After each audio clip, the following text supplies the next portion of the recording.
제 이름은 김춘래, 올해 67입니다. 제 인생을 한마디로 요약하면 시장통 국밥 한 그릇으로 시작해 3층짜리 건물을 올린 즐기고 억척스러운 삶이었다고 할 수 있어요. 27에 남편을 먼저 보내고 홀로 아들 서준이를 키우기 위해 안 해본 일이 없었답니다. 남들은 아들 하나 믿고 사는 팔자가 제일 기구한 팔자라고들 했지만 저는 서준이 얼굴만 보면 펄펄 힘이 솟았어요. 저를 보고 웃어주는 그 작은 아이가 제 세상의 전부이자 제가 고된 하루를 버텨내는 이유였으니까요. 새벽에 시장에 나가 국밥을 말고 밤에는 식당 테이블을 닦으며 악착같이 돈을 모았습니다. 그렇게 모은 돈으로 서준이 공부시키고 남들 하는 만큼은 다 해주며 키웠어요. 다행히 아들은 제 속 한 번 안 썩이고 반듯하게 잘 자라주었습니다. 번듯한 회사에 취직하고 제가 보태준 돈을 종잣돈 삼아 재테크도 야무지게 해서 서울의 아파트도 2채나 마련했지요. 물론 두 집 모두 대출 하나 없는 온전한 제 아들 명의의 재산입니다. 그 아이의 성실함과 제 땀방울이 섞인 결과물이었어요. 그런 아들이 이제 40을 바라보는 나이가 되니 어서 좋은 짝을 만나 가정을 꾸리는 것만이 제 유일한 소원이 되었습니다. 그러던 어느 날 서준이가 얼굴에 한박웃음을 짓고는 제게 폭탄 선언을 하더군요. 엄마, 나 결혼하고 싶은 사람이 생겼어. 그 말을 듣는 순간 세상을 다 얻은 것 같았습니다. 마침내 우리 아들에게도 봄날이 오는구나 싶어 가슴이 벅차올랐어요. 주말에 집에 데리고 오겠다는 아들의 말에 저는 며칠 전부터 온 집안을 쓸고 닦으며 설레는 마음으로 그날을 기다렸습니다. 아들이 사랑하는 여자라니 제게는 딸이나 마찬가지였지요. 드디어 약속한 토요일 오후 저는 아침부터 시장에 나가 가장 좋은 재료들만 골라와 진수성찬을 차렸습니다. 혹여나 입맛에 맞지 않을까 싶어 갈비찜부터 잡채, 각종 나물까지 상다리가 휘어지게 준비했어요. 초인종 소리가 울리고 저는 버선발로 현관으로 달려나갔습니다. 문을 열자 훤칠한 제 아들 옆에 하늘하늘한 원피스를 입은 아가씨가 서 있었어요. 김은서라고 자신을 소개하는 아이는 이목구비가 오밀조밀하니 참 예쁘장하게 생겼더군요. 어서 오너라, 오느라 고생 많았지. 저는 반가운 마음에 은서의 손을 잡으며 안으로 이끌었습니다. 그런데 집 안으로 들어선 은서의 첫 마디는 제 예상을 완전히 빗나갔어요. 어머님. 안녕하세요. 인사는 건성으로 하는 둥 마는 둥. 아이는 고개를 돌려 거실과 부엌을 휙휙 둘러보기 시작했습니다. 그러더니 눈을 동그랗게 뜨고는 제게 물었죠. 어머님 집이 생각보다 넓네요? 서준 오빠가 집이 2채라고 했는데 여기가 더 작은 집인가요? 순간 제 귀를 의심했습니다. 처음 뵙는 어른에게 정식으로 인사를 올리기도 전에 재산에 대한 질문부터 던지는 경우는 난생 처음 겪어보는 일이라 당황스러웠어요. 저는 잠시 할 말을 잃고 멍하니 서 있다가 애써 미소를 지으며 대답했습니다. 아, 이 집은 내가 사는 집이고 우리 아들 집은 따로 2채가 있단다. 제 대답에 은서는 아, 그러시구나라며 별일 아니라는 듯 고개를 끄덕였어요. 그 모습에 저는 첫인상부터 마음이 영 편치 않았습니다. 하지만 옆에서 그저 해벌쭉 웃으며 은서를 쳐다보는 아들을 보니 차마 싫은 내색을 할 수가 없었지요. 요즘 젊은 아이들은 솔직해서 그런 거겠지 하고 애써 좋게 생각하려 했습니다. 하지만 식사를 하는 내내 은서는 음식 맛에 대한 이야기보다는 서준이의 회사 연봉이나 아파트 2채가 정확히 어디에 있는지, 평수는 어떻게 되는지에 대해서만 교묘하게 질문을 던졌습니다. 저는 그저 웃으며 대답을 피했지만 등줄기에서는 식은땀이 흐르는 기분이었어요. 그렇게 불편한 첫 만남이 있고 한 달쯤 지났을까요? 양가 어른들이 정식으로 만나는 상견례 날이 잡혔습니다.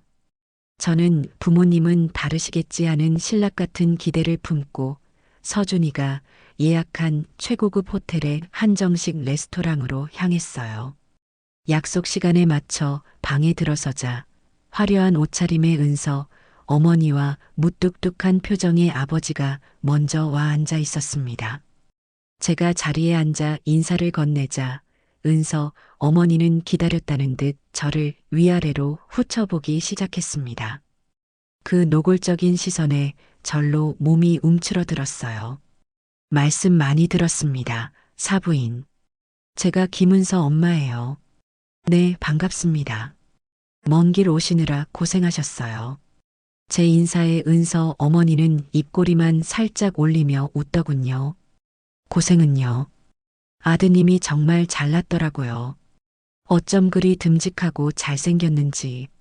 저희 은서가 서준 군한테 푹 빠졌다니까요. 칭찬인 것 같았지만 그 말투에는 당신 아들이 우리 딸을 좋아해서 쫓아다닌다는 뉘앙스가 짙게 깔려 있었습니다. 은근히 저를 무시하는 듯한 말투에 기분이 상했지만 좋은 날이니만큼 꾹 참고 미소로 화답했어요. 잠시 어색한 침묵이 흐르고 이번에는 은서 아버지가 대뜸 입을 열었습니다. 서준 군이 능력이 아주 좋다고 들었습니다. 젊은 나이에 집도 2채나 있고 말이죠. 요즘 세상에 보기 드문 청년이에요. 또 재산 이야기였습니다.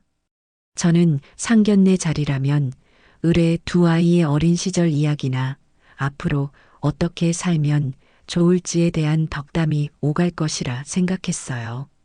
하지만 은선의 부모님은 오로지 서준이의 경제적인 능력에만 관심을 보이는 듯 했습니다. 저는 화제를 돌리기 위해 애썼습니다. 두 사람이 서로 아끼고 사랑하는 모습이 참 보기 좋더라고요. 앞으로도 그렇게 예쁘게 살았으면 좋겠습니다. 하지만 제 말은 금세 묻히고 말았어요. 은서 어머니는 제 말은 들은 척도 하지 않고 자기들 이야기만 늘어놓기 바빴습니다. 우리 은서가 얼마나 귀하게 자란 딸인데요. 어릴 때부터 먹는 거, 입는 거, 뭐 하나 부족한 것 없이 키웠어요. 그래서 그런지 아직도 철이 없고 순진하기만 하답니다. 사부인이 옆에서 잘 챙겨주셔야 할 거예요. 그 말을 듣고 있던 은서는 마치 자기가 공주라도 되는 양수줍게 미소만 짓고 있었죠.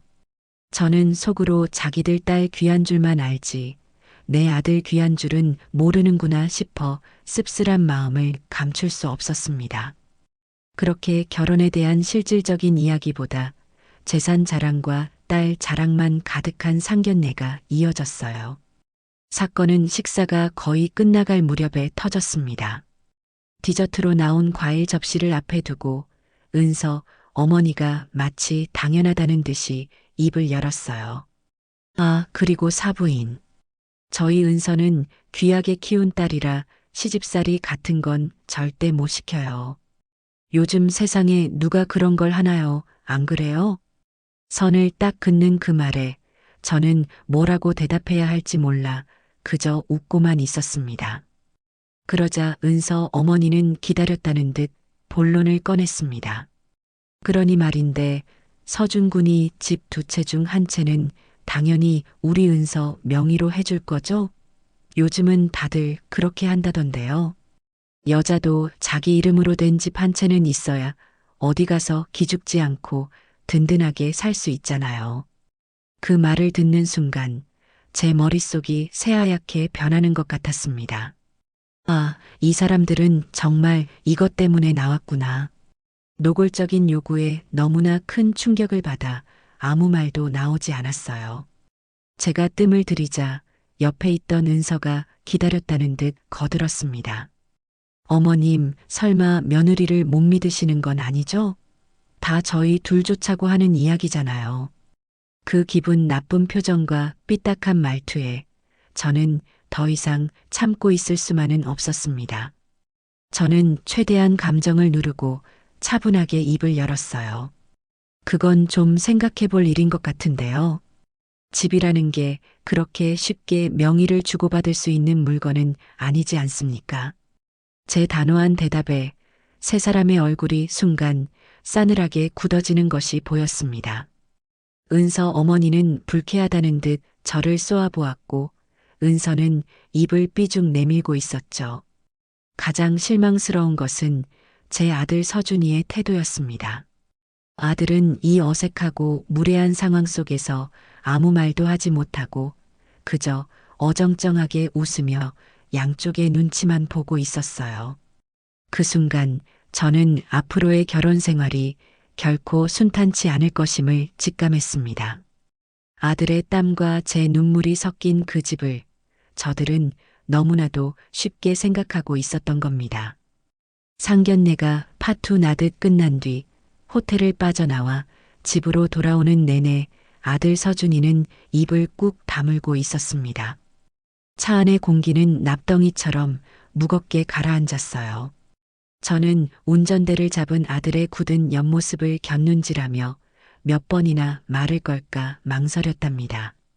하지만 무슨 말을 꺼내야 할지, 꺼낸들 이 상황이 나아질지 자신이 없었어요. 결국 우리 모자는 집에 도착할 때까지 단 한마디도 나누지 않았습니다. 아들은 저를 집에 내려주고는 피곤해서 먼저 들어가 볼게요라는 짤막한 말만 남긴 채 자기 집으로 돌아갔습니다. 닫힌 현관문을 보며 한숨을 내쉬는데 등 뒤로 찬 바람이 부는 것만 같았어요. 제 67평생에 이렇게 마음이 무거웠던 적이 있었나 싶었습니다. 그날 이후 서준이는 눈에 띄게 달라졌습니다. 매일 저녁이면 살갑게 전화를 걸어오던 아들이었고 주말이면 을에 우리 집에 들러 함께 밥을 먹곤 했는데 상견례 이후로는 전화도 뜸해지고 주말에도 얼굴 한번 비추지 않았어요. 제가 먼저 전화를 걸면 아 엄마 나 지금 바빠라며 용건만 간단히 말하고 끊기 일쑤였지요. 서운한 마음이 들었지만 아들도 나름대로 생각이 많겠거니 싶어 애써 이해하려 노력했습니다. 어쩌면 그쪽 집안 사람들과 제 사이에서 어떻게든 중재를 해보려고 애쓰는 중일지도 모른다고 그렇게 믿고 싶었어요. 하지만 제 기대는 일주일 만에 산산조각이 나고 말았습니다. 일요일 늦은 오후 초인종 소리에 나가보니 서준이가 쭈뼛거리며 서 있더군요. 일주일 만에 보는 아들 얼굴이 반가워 어서 와, 우리 아들. 하며 팔을 벌렸지만 서준이는 제 품에 안기는 대신 어색하게 웃으며 신발을 벗고 안으로 들어섰습니다. 그리고 거실 소파에 앉자마자 마치 외워온 대사를 읊듯이 조심스럽게 입을 열었어요. 엄마, 저번에 있었던 일 말이야. 그래. 은선의 부모님이 조금 직설적으로 말씀하시긴 했는데 오해는 하지 않았으면 좋겠어. 원래 나쁜 분들은 아니야. 저는 가만히 아들의 다음 말을 기다렸습니다. 은서가 그러는데 요즘은 시어머니들이 다들 그렇게 해준대. 아들 결혼할 때 며느리한테 집 한 채씩 명의 이전해 주는 게 유행 같은 거라고 하더라고. 그게 며느리를 진짜 가족으로 인정하고 앞으로 잘 살아보라고 응원해주는 의미래. 아들의 입에서 나오는 모든 단어들이 제 귀를 의심하게 만들었습니다. 저건 서준이의 생각이 아니었어요. 분명 은서가 하는 말을 그대로 옮기고 있는 것이 틀림없었습니다. 저는 기가 막혀서 헛웃음이 나왔어요. 유행? 서준아, 집이 무슨 옷이나 가방 같은 건 줄 아니? 그게 어떻게 유행이 될 수 있어. 그리고 그 집들은 그냥 땅 파서 나온 게 아니야. 네 아버지가 평생 허리띠 졸라매고 내가 이 악물고 장사해서 너랑 같이 모은 재산이야. 우리 가족의 역사가 담긴 거라고. 제 목소리가 조금 높아지자 서준이는 미간을 찌푸리며 짜증 섞인 투로 말했습니다. 아니, 내 말은 그게 아니잖아. 그냥 요즘 세대는 그렇다는 거지. 엄마가 너무 구식이라서 그래. 은서가 그 일 때문에 엄청 섭섭해하면 어떡해. 안 그래도 결혼 준비하면서 예민한데. 구식이라는 단어가 비수처럼 날아와 제 가슴에 박혔습니다.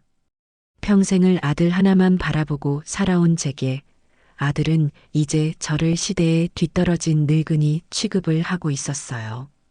그 모든 게 고작 몇 달 만난 여자 때문이라는 사실에 피가 거꾸로 솟는 것만 같았습니다. 저는 더 이상 대화를 이어갈 힘도 없어 엄마가 좀 피곤하구나.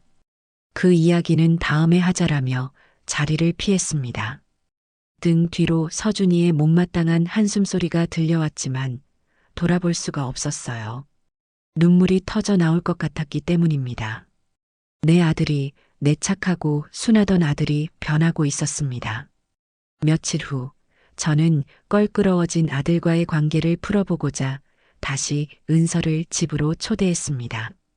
지난번처럼 불편한 이야기는 먼저 꺼내지 않고 맛있는 음식이나 먹이며 아이의 마음을 달래주고 싶었어요. 이번에는 특별히 더 신경을 썼습니다. 혹시나 요즘 아이들 입맛에 맞지 않을까 싶어 일부러 시간을 내어 정성껏 요리를 준비했답니다. 돼지고기 앞다리 살을 구해다 된장과 커피, 온갖 향신료를 넣고 냄새 하나 안 나게 푹 살만의 보쌈을 만들고 직접 묵가루를 쑤어 탱글탱글한 도토리묵까지 만들었어요. 함께 곁들일 보쌈김치와 새우젓 양념, 신선한 채소까지 준비하고 나니 어느새 반나절이 훌쩍 지나 있었습니다. 약속 시간에 맞춰 서준이와 함께 은서가 집에 들어섰습니다. 저는 아무렇지 않은 척 밝게 웃으며 두 사람을 맞이했어요. 어서 오너라. 너 좋아할 만한 걸로 한번 차려봤어. 어서 앉아. 하지만 은서는 식탁을 보더니 환하게 웃는 제 얼굴과는 달리 미간을 살짝 찌푸렸습니다. 그리고 자리에 앉아 보쌈김치만 젓가락으로 깨작거리더니 이내 수저를 내려놓더군요. 왜 그러니? 입에 맞지 않아? 제 물음에 은서는 기다렸다는 듯이 말했습니다. 어머님, 저 이런 건 좀 너무 헤비해요. 살찌는 소리가 들리네요. 그러면서 냅킨으로 입을 닦으며 덧붙였어요. 저희 엄마는 항상 신선한 해산물로만 요리해 주시는데 그래야 몸에도 좋고 피부에도 좋다고요. 그 말은 즉 제가 만든 음식은 몸에도 안 좋고 피부에도 안 좋은 격 떨어지는 음식이라는 뜻이었습니다. 제 정성과 시간을 한순간에 무시해버리는 그 아이의 태도에 손이 부들부들 떨려왔어요. 하지만 제가 뭐라고 말을 하기도 전에 옆에 있던 서준이가 거들고 나섰습니다. 아들의 입에서 나온 말은 제 가슴을 후벼 팠습니다. 엄마, 앞으로는 은서 입맛에 맞춰서 해줘.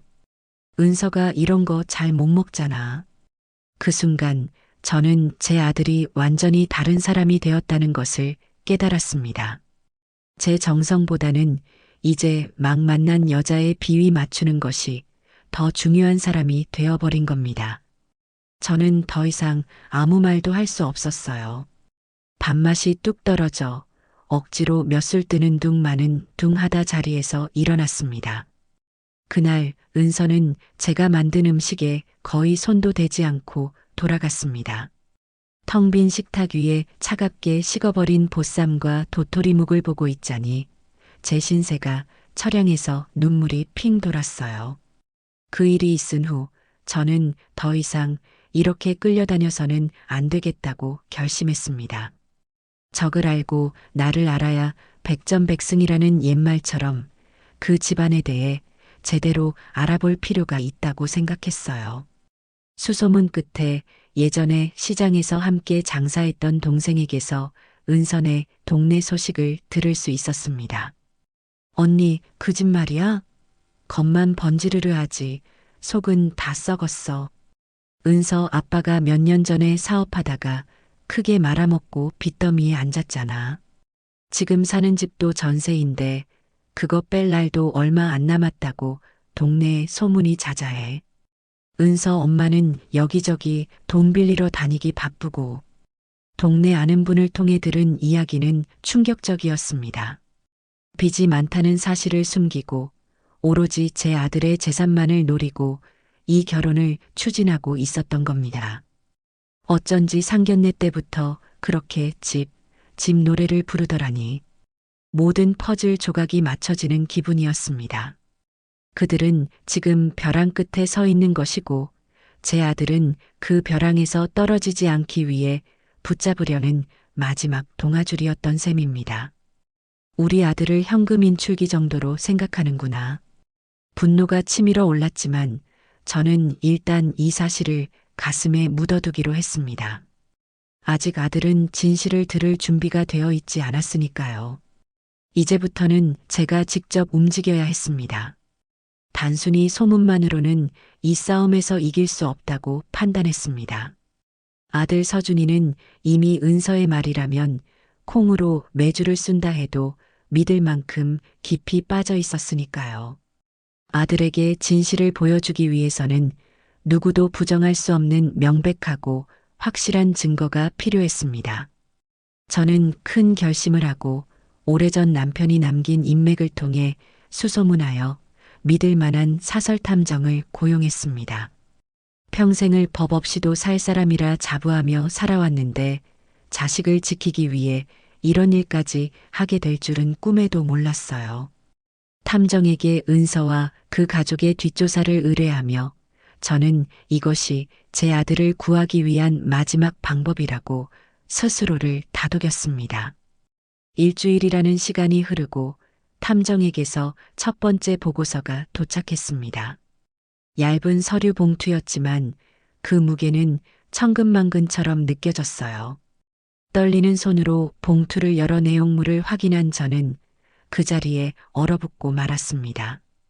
보고서의 내용은 제 상상을 아득히 뛰어넘는 수준이었으니까요. 보고서에 따르면 김은서는 현재 서준이와 결혼을 준비하는 와중에도 버젓이 국내 최대의 결혼정보회사의 정회원으로 등록되어 있었습니다. 프로필에 기재된 상대방 희망 조건은 그야말로 가관이었어요. 서울 강남권자가 보유 필수, 연봉 1억 원 이상, 전문직 혹은 사업가, 부모 노후 준비 완료된 장남. 모든 조건이 돈과 직결되어 있었습니다. 심지어 최근까지도 그 조건을 보고 연락해온 다른 남자들과 태연하게 만남을 가지고 있다는 사실과 약속 장소에서 다른 남자와 다정하게 웃으며 식사를 하는 모습이 찍힌 사진까지 첨부되어 있었죠. 하지만 저를 가장 큰 충격에 빠뜨린 것은 은서가 가장 친한 친구와 나눈 모바일 메신저 대화 내용이었습니다. 탐정은 합법적인 방법으로 복원한 자료라고 덧붙였어요. 너 서준 오빠랑 결혼한다며? 웬일이야? 네 눈에 차는 남자가 있었어? 눈에 차긴. 그냥 조건이 괜찮잖아. 순진해서 구슬리기도 쉽고. 그래도 결혼인데 사랑은 해야지. 사랑은 무슨. 일단 서준이는 안전빵이고 결혼정보회사 통해서 더 나은 조건 남자 나타나면 갈아탈 거야. 혹시 모르잖아. 더 대박이 터질지. 저는 제 눈을 몇 번이고 비벼가며 그 대화 내용을 다시 읽었습니다. 안전빵. 제 귀한 아들이, 저에게는 세상의 전부인 아들이 고작 안전빵 취급을 당하고 있었던 겁니다.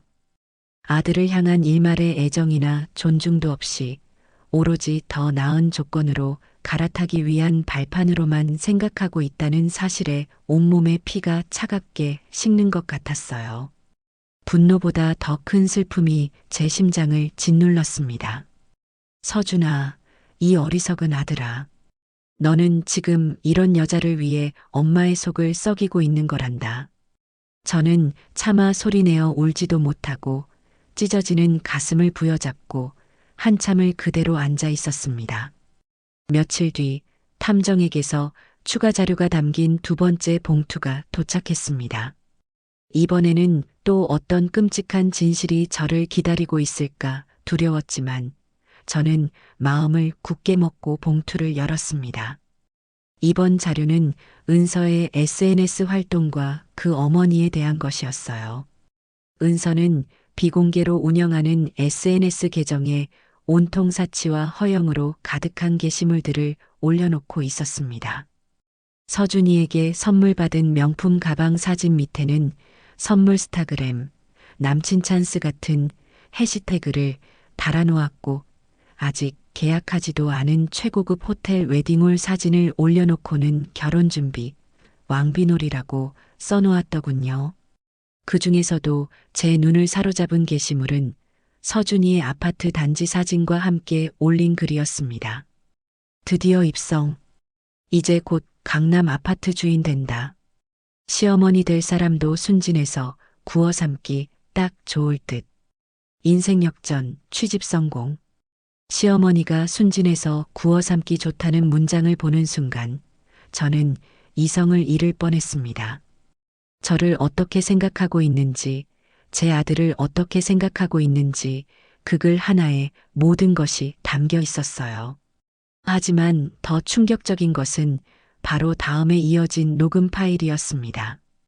탐정은 은서 어머니가 최근 동네 친구들과의 모임에서 나눈 대화를 우연히 녹음하게 되었다고 설명했어요. 떨리는 손으로 재생 버튼을 누르자 귀를 찢는 듯한 웃음소리와 함께 은서 어머니의 목소리가 흘러나왔습니다. 어머, 호호호. 뭘 그렇게 부러워해. 우리 딸이 얼굴값 하는 거지. 저번에 말했던 그 남자 있잖아. 바보같이 순진한 남자 하나 제대로 낚았어. 혼자서 아파트도 2채나 가지고 있다는데 하는 짓 보면 맨날 엄마만 찾는 마마보이야, 마마보이. 그런 애들이 다루기는 제일 쉬운 거 몰라? 우리 은서가 조금만 애교 부리고 띄워주면 하늘의 별도 따다줄 기세라니까. 집 한 채 넘겨받는 건 시간 문제지 뭐. 저는 녹음 파일을 끝까지 듣지도 못하고 정지 버튼을 눌렀습니다. 심장이 발끝까지 떨어지는 것 같았어요. 마마보이. 다루기 쉽다. 그들 모녀에게 제 아들과 저는 그저 이용해 먹기 좋은 어수룩한 사람들이었던 겁니다. 그들의 웃음소리가 귓가에 맴돌며 저를 조롱하는 것만 같아 저는 참지 못하고 화장실로 달려가 구역질을 했습니다. 분노와 배신감에 며칠을 알아놓은 뒤 저는 탐정에게 마지막으로 한 가지를 더 부탁했습니다. 김은서의 과거 연애에 대해 특히 결혼까지 이야기가 오갔던 관계가 있었는지 알아봐 달라고요. 그리고 얼마 지나지 않아 도착한 3번째 보고서는 이 모든 비극의 활용점정이었습니다. 김은서는 서준이를 만나기 1년 전에도 다른 남자와 결혼을 약속하고 파혼한 전적이 있었습니다. 상대는 작은 중소기업을 운영하는 집안의 아들이었다고 해요. 놀랍게도 그때 역시 결혼 조건으로 남자 명의의 아파트를 자신에게 이전해달라고 요구했다고 합니다. 남자 쪽 집안에서 당연히 이를 거절하자 은서는 태도를 돌변하여 남자에게 온갖 막말과 인격 모독을 퍼부었다고 해요. 거기서 그치지 않고 너와 만나는 동안 정신적, 육체적으로 엄청난 피해를 보았다는 거짓말로 남자를 고소하겠다고 협박까지 했습니다. 결국 남자 쪽 집안은 아들의 장래에 흠집이 날 것을 우려하여 은서에게 거액의 합의금을 주고 일을 마무리 지었다는 것이었습니다. 그녀는 상습범이었던 겁니다. 사랑을 빌미로 남자의 재산을 갈취하는 아주 질이 나쁜 꽃뱀이었어요. 저는 탐정이 보내온 모든 자료, 즉 결혼정보회사 프로필, 다른 남자와 만나는 사진, 친구와의 메신저 대화 내용, SNS 게시물, 어머니의 녹음 파일, 그리고 전 남자친구와의 파혼 사실과 협박, 정황이 담긴 자료까지 모두 USB 2개에 나누어 담았습니다. 그리고 혹시 모를 사태에 대비해 모든 자료를 인쇄하여 서류 봉투에 넣었어요. 그렇게 준비한 증거들을 집안 가장 깊숙한 곳에 있는 금고에 넣어 잠갔습니다. 차갑고 단단한 금고 문을 셔터 내리듯 닫으며 저는 다짐했습니다. 그래, 끝까지 가보자. 어디 한번 해봐라. 내 아들은 내가 지킨다. 이제 적절한 때가 오면 이 모든 진실을 아들 앞에 꺼내놓을 것이었습니다. 그때가 오기 전까지 저는 그들 모녀가 원하는 대로 움직여주는 척 순진한 시어머니를 연기하기로 마음먹었습니다. 결혼 날짜가 서서히 다가오면서 본격적으로 혼수와 예물에 대한 이야기가 오가기 시작했습니다. 저는 이미 그들의 속셈을 모두 알고 있었지만 아들의 마음을 돌리기 위한 마지막 과정을 위해 일단은 순순히 응해주기로 했어요. 은서와 은서 어머니 그리고 저 이렇게 셋이서 예물 이야기를 하기 위해 한 호텔의 카페에서 만났습니다. 그들은 마치 당연하다는 듯 제가 모든 비용을 지불해야 한다는 전제를 깔고 이야기를 시작하더군요. 자리에 앉자마자 은서 어머니가 전문가라도 되는 양팔짱을 끼고 입을 열었습니다. 사부인, 요즘 시세는 좀 아시려나 모르겠네요. 저희 딸 친구들 보니 기본적으로 예물은 최소 5천만 원은 생각해야겠더라고요. 사실 저희 은서 친구들은 이름만 대면 다 아는 집안으로 시집가서 다들 1억 원씩은 받았다고 하는데 저희가 사부인 체면 생각해서 그 정도는 바라지도 않아요. 5천만 원이라는 금액도 터무니없었지만 체면 생각해서 봐준다는 식의 고자세가 저를 더욱 불쾌하게 만들었습니다. 아파트명의 이전 문제도 아직 해결되지 않은 상황에서 그들의 탐욕은 끝이 없어 보였어요.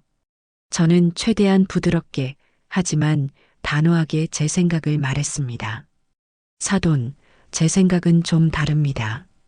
예물이라는 것은 금액의 크기가 중요한 것이 아니라 서로의 마음을 나누는 의미 있는 징표라고 생각해요.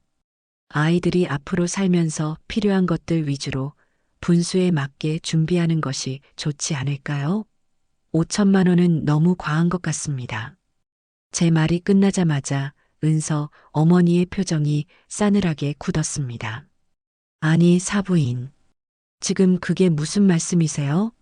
집도 2채씩이나 가지고 계신 분이 며느리한테 그 정도 쓰는 것도 아까우세요? 이건 서준군 혼자 살자고 하는 결혼이 아니잖아요. 우리 은서 기죽이는 일이에요. 옆에 있던 은서도 기다렸다는 듯이 거들었습니다. 그녀는 금방이라도 눈물을 터뜨릴 것 같은 표정을 지으며 말했어요. 어머님, 저희 엄마 말이 맞아요. 제가 다른 건 몰라도 친구들 사이에서 이런 걸로 창피당하고 싶지는 않아요. 어머님이 저를 마음에 안 들어 하시는 것 같아 너무 속상해요. 모녀가 쌍으로 저를 인색하고 속 좁은 시어머니로 몰아가는 상황에 기가 막혔지만 저는 더 이상 그들과 말을 섞고 싶지 않았습니다. 일단 알겠습니다. 서준이와 상의해서 다시 말씀드릴게요라고 말하며 자리에서 일어섰습니다. 그들은 자신들의 뜻대로 되지 않은 것이 불만스러운 표정으로 저를 쏘아보았지만 저는 못 본 척 카페를 빠져나왔어요. 그날 저녁 아니나 다를까 서준이가 잔뜩 상기된 얼굴로 저를 찾아왔습니다. 은서에게 무슨 말을 들었는지 현관에 들어서자마자 저를 다그치기 시작하더군요. 엄마, 오늘 은서랑 어머니 만나서 무슨 말 했어? 은서 지금 난리 났어. 엄마가 자기를 너무 미워하는 것 같다고 이 결혼 그냥 다시 생각해보자고 하잖아. 저는 지친 목소리로 대답했습니다. 나는 있는 그대로를 말했을 뿐이야. 분수에 맞게 하자고 한 게 그렇게 잘못된 말이니? 그게 어떻게 분수에 안 맞는 거야? 엄마, 제발 은서 기 좀 살려줘. 친구들 사이에서 창피하지 않게 해달라는 게 그렇게 큰 부탁이야? 남들 다 하는 만큼만 해달라는 거잖아. 아들의 말에 너무나 서운해서 저도 모르게 목소리가 떨려 나왔습니다. 너는 은서 친구들이 중요하니 평생 너 하나만 보고 살아온 이 엄마가 중요하니? 제 물음에 서준이는 잠시 머뭇거리다가 이내 버럭 소리를 질렀습니다. 엄마는 왜 자꾸 그런 식으로 말해? 왜 자꾸 은서를 미워하는 건데? 은서는 그냥 나랑 행복하게 살고 싶을 뿐이라고. 아들이 저에게 소리를 지른 것은 난생 처음 있는 일이었습니다. 저는 너무나 큰 충격에 아무 말도 할 수가 없었어요. 아들은 자기가 뱉은 말에 스스로도 놀랐는지 거친 숨을 몰아쉬다가 진짜 답답하네라는 말을 남기고는 집을 나가버렸습니다. 쾅 하고 닫히는 현관문 소리가 제 심장을 때리는 것만 같았어요. 그날 밤 저는 안방에 걸린 남편의 영정사진 앞에 주저앉아 한참을 소리내어 울었습니다. 여보, 나 너무 힘들어. 우리 아들이, 우리 착하던 서준이가 왜 이렇게 변해버렸을까요? 내가 어떻게 해야 저 아이를 구할 수 있을까요? 사진 속 남편은 여전히 인자한 미소로 저를 보고 있었지만 제 눈에서는 뜨거운 눈물만 하염없이 흘러내렸습니다. 며칠간의 냉전이 흐른 뒤 은서가 직접 저를 찾아왔습니다. 손에는 서류 파일 하나를 들고 있었어요. 그녀는 이제 제 앞에서 더 이상 착한 며느리인 척 연기하지 않았습니다. 차가운 표정으로 소파에 앉은 은서는 들고 온 파일을 제 앞에 탁 내려놓았습니다. 어머님, 이거 보세요. 제가 파일을 열어보자 안에는 빼곡하게 명품 브랜드의 이름과 가격이 적힌 목록이 들어 있었습니다. 명품 가방 5개, 최고급 스위스제 시계 2개, 3캐럿짜리 다이아몬드 세트, 프랑스제, 최고급 주방용품 세트, 이탈리아제 가구. 목록의 끝에 적힌 총합계 금액은 무려 1억 5천만 원이 넘어가고 있었어요. 이게 다 뭐니? 제가 결혼할 때 받고 싶은 예물 리스트예요. 최소한으로 줄인 거예요. 이건 정말 기본이에요, 어머님. 제 친구들이 이 리스트 보면 아마 비웃을 거예요. 너무 소박하다고. 그 뻔뻔하고 당당한 태도에 말문이 막혔습니다. 저는 떨리는 목소리로 물었어요. 이건 정말 너무한 거 아니니? 상식적으로 이게 말이 된다고 생각하는 거야? 그러자 은서는 기다렸다는 듯이 눈빛을 바꾸며 저를 똑바로 쳐다보며 말했습니다. 어머님, 저랑 서준 오빠 결혼 반대하시는 거예요? 이 정도도 못 해주시겠다면 저도 더 이상 이 결혼 진행할 생각 없어요. 서준 오빠한테는 어머님이 반대해서 어쩔 수 없었다고 말해야겠네요. 그것은 명백한 협박이었습니다. 아들을 볼모로 잡고 저를 위협하고 있었어요. 이 결혼을 깨고 싶으면 그 모든 책임을 저에게 뒤집어 씌우겠다는 뜻이었죠. 하지만 저는 이미 모든 진실을 알고 있었습니다. 그녀의 협박에 놀아날 이유가 없었어요. 저는 오히려 속으로 쾌재를 불렀습니다. 그래, 잘 걸렸다. 너희들이 스스로 무덤을 파는구나. 저는 표정 하나 바꾸지 않고 은서를 바라보았습니다. 그리고 제 뒤에 서서 안절부절 못하고 있는 서준이를 향해 마치 모든 것을 포기한 듯한 목소리로 말했어요. 알겠다.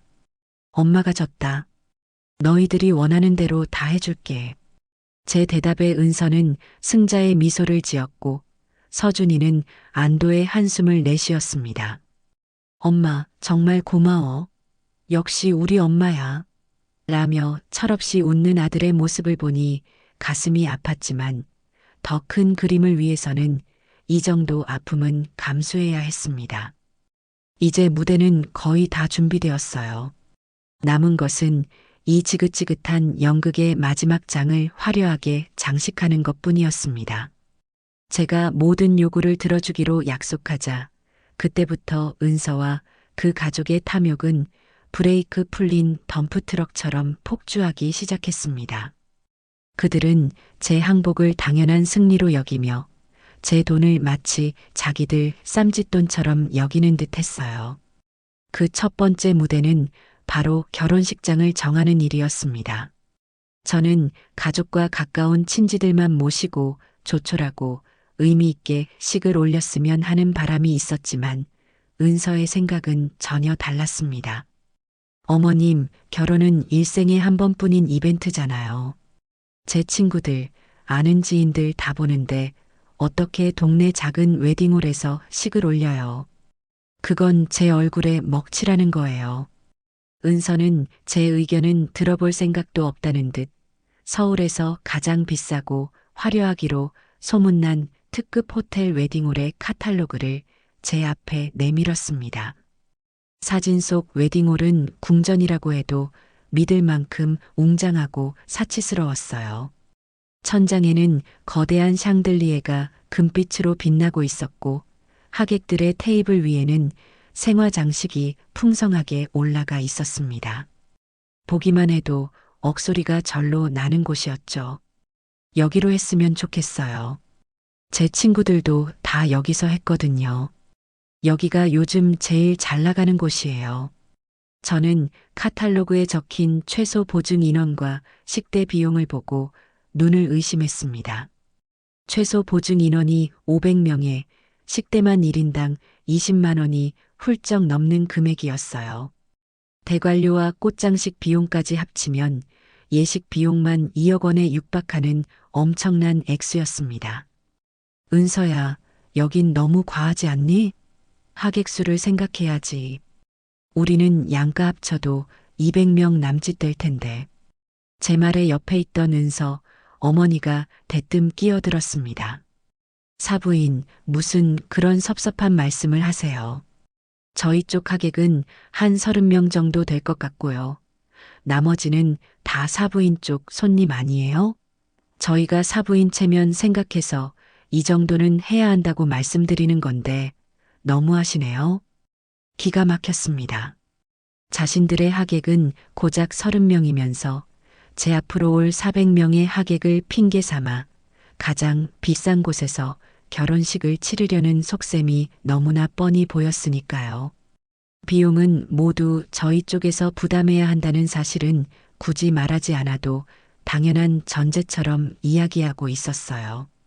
시집 가는 거니까 당연히 신랑 쪽에서 모든 걸 다 책임지는 게 맞는 거죠. 안 그런가요, 사부인? 은서 어머니의 말에 저는 속으로 끓어오르는 분노를 억지로 삼키며 미소를 지었습니다. 그래, 어디까지 가나 한번 보자. 알겠습니다. 우리 서준이 체면이 걸린 일이니 사돈 뜻대로 하시죠. 그곳으로 예약하겠습니다. 제 대답에 은서와 그 어머니는 세상을 다 얻은 듯 환하게 웃으며 자기들끼리 역시 사부인은 통이 크시다며 수군거렸습니다. 그 모습을 지켜보는 서준이는 그저 철없이 웃으며 엄마 고마워 라고 말할 뿐이었죠. 아들은 자신이 지금 얼마나 어리석은 호구가 되어가고 있는지 전혀 깨닫지 못하고 있었습니다. 웨딩홀 사건이 지나가자마이자 이번에는 웨딩드레스가 문제였습니다. 저는 이 일에 직접 끼어들고 싶지 않아 서준이에게 제 카드를 주며 은서가 원하는 것으로 하라고 말했어요. 하지만 며칠 뒤 아들은 곤란한 표정으로 저를 찾아왔습니다. 엄마, 저 돈이 조금 더 필요할 것 같아. 드레스 고르는데 얼마나 더 필요하니? 그게 은서가 고른 드레스가 2천만 원이래. 2천만 원이라는 소리에 제 심장이 쿵 내려앉는 것 같았습니다. 제가 국밥을 몇 그릇이나 팔아야 벌 수 있는 돈인지 아들은 과연 알고나 있는 걸까요? 아니, 무슨 드레스 한 벌에 2천만 원이나 한단 말이니? 그건 너무 심하지 않니? 제 말에 서준이는 머리를 극적이며 난처한 표정으로 그날 있었던 일을 털어놓았습니다. 은서는 서울에서 가장 비싸다는 수입 드레스샵에 가자마자 가장 비싼 라인의 신상 드레스를 입어보고는 그걸로 하겠다고 고집을 부렸다고 해요. 드레스샵 직원조차 가격이 상당하다고 조심스럽게 말했지만 은서는 막무가내였다고 합니다. 서준이가 은서야, 이건 너무 비싸다. 조금 더 합리적인 걸로 고르면 안 될까? 하고 설득하자 은서는 그 자리에서 눈물을 터뜨리며 난리를 쳤다는 겁니다. 이거 아니면 나 결혼 안 할 거야. 오빠는 나한테 드레스 한 벌 해주는 것도 아까워. 내 친구들은 이것보다 더 비싼 것도 했는데 나만 왜 이렇게 초라하게 결혼해야 해? 심지어 주변의 다른 손님들과 직원들이 다 듣는 앞에서 우리 시어머니가 너무 짜다. 돈도 많으면서 며느리한테 쓰는 건 벌벌 떤다. 라고 소리까지 질렀다고 해요. 결국 서준이는 창피해서 어쩔 수 없이 그 드레스를 결제하겠다고 약속하고 나왔다는 것이었습니다. 아들의 이야기를 듣는 내내 저는 분노보다 더 큰 모멸감과 수치심의 얼굴이 불타는 것 같았습니다. 한 번도 본 적 없는 사람들 앞에서 저는 아들의 약혼녀에게 돈만 많은 구두쇠 시어머니로 매도당한 겁니다. 저는 조용히 서랍에서 카드 한 장을 더 꺼내 아들에게 건넸습니다. 가서 결제하거라. 그리고 다시는 내 앞에서 그 아이 씀씀이에 대해 이야기하지 말아라. 차가운 제 목소리에 서준이는 아무 말도 못하고 카드를 받아들고는 도망치듯 집을 나섰습니다. 저는 한참 동안이나 그 자리에 서서 제 아들이 과연 저 사치스럽고 이기적인 여자를 감당할 수 있을지, 앞으로의 결혼 생활을 어떻게 헤쳐나갈 수 있을지 깊은 시름에 잠겼습니다. 결혼 준비의 마지막 관문은 신혼집을 꾸미는 일이었습니다. 서준이가 가진 아파트 두 채 중 직장에서 더 가까운 곳을 신혼집으로 쓰기로 했어요. 저는 아들이 혼자 살던 집이라 깔끔하니 도배 정도만 새로 하고 들어와 살아도 괜찮을 거라고 생각했습니다. 하지만 은서는 그 집을 처음 둘러본 날부터 인상을 찌푸리며 불평을 늘어놓았어요. 어머 오빠, 집이 왜 이렇게 촌스러워? 벽지 색깔도 마음에 안 들고 주방도 너무 좁잖아. 나 이런 데서는 절대 못 살아.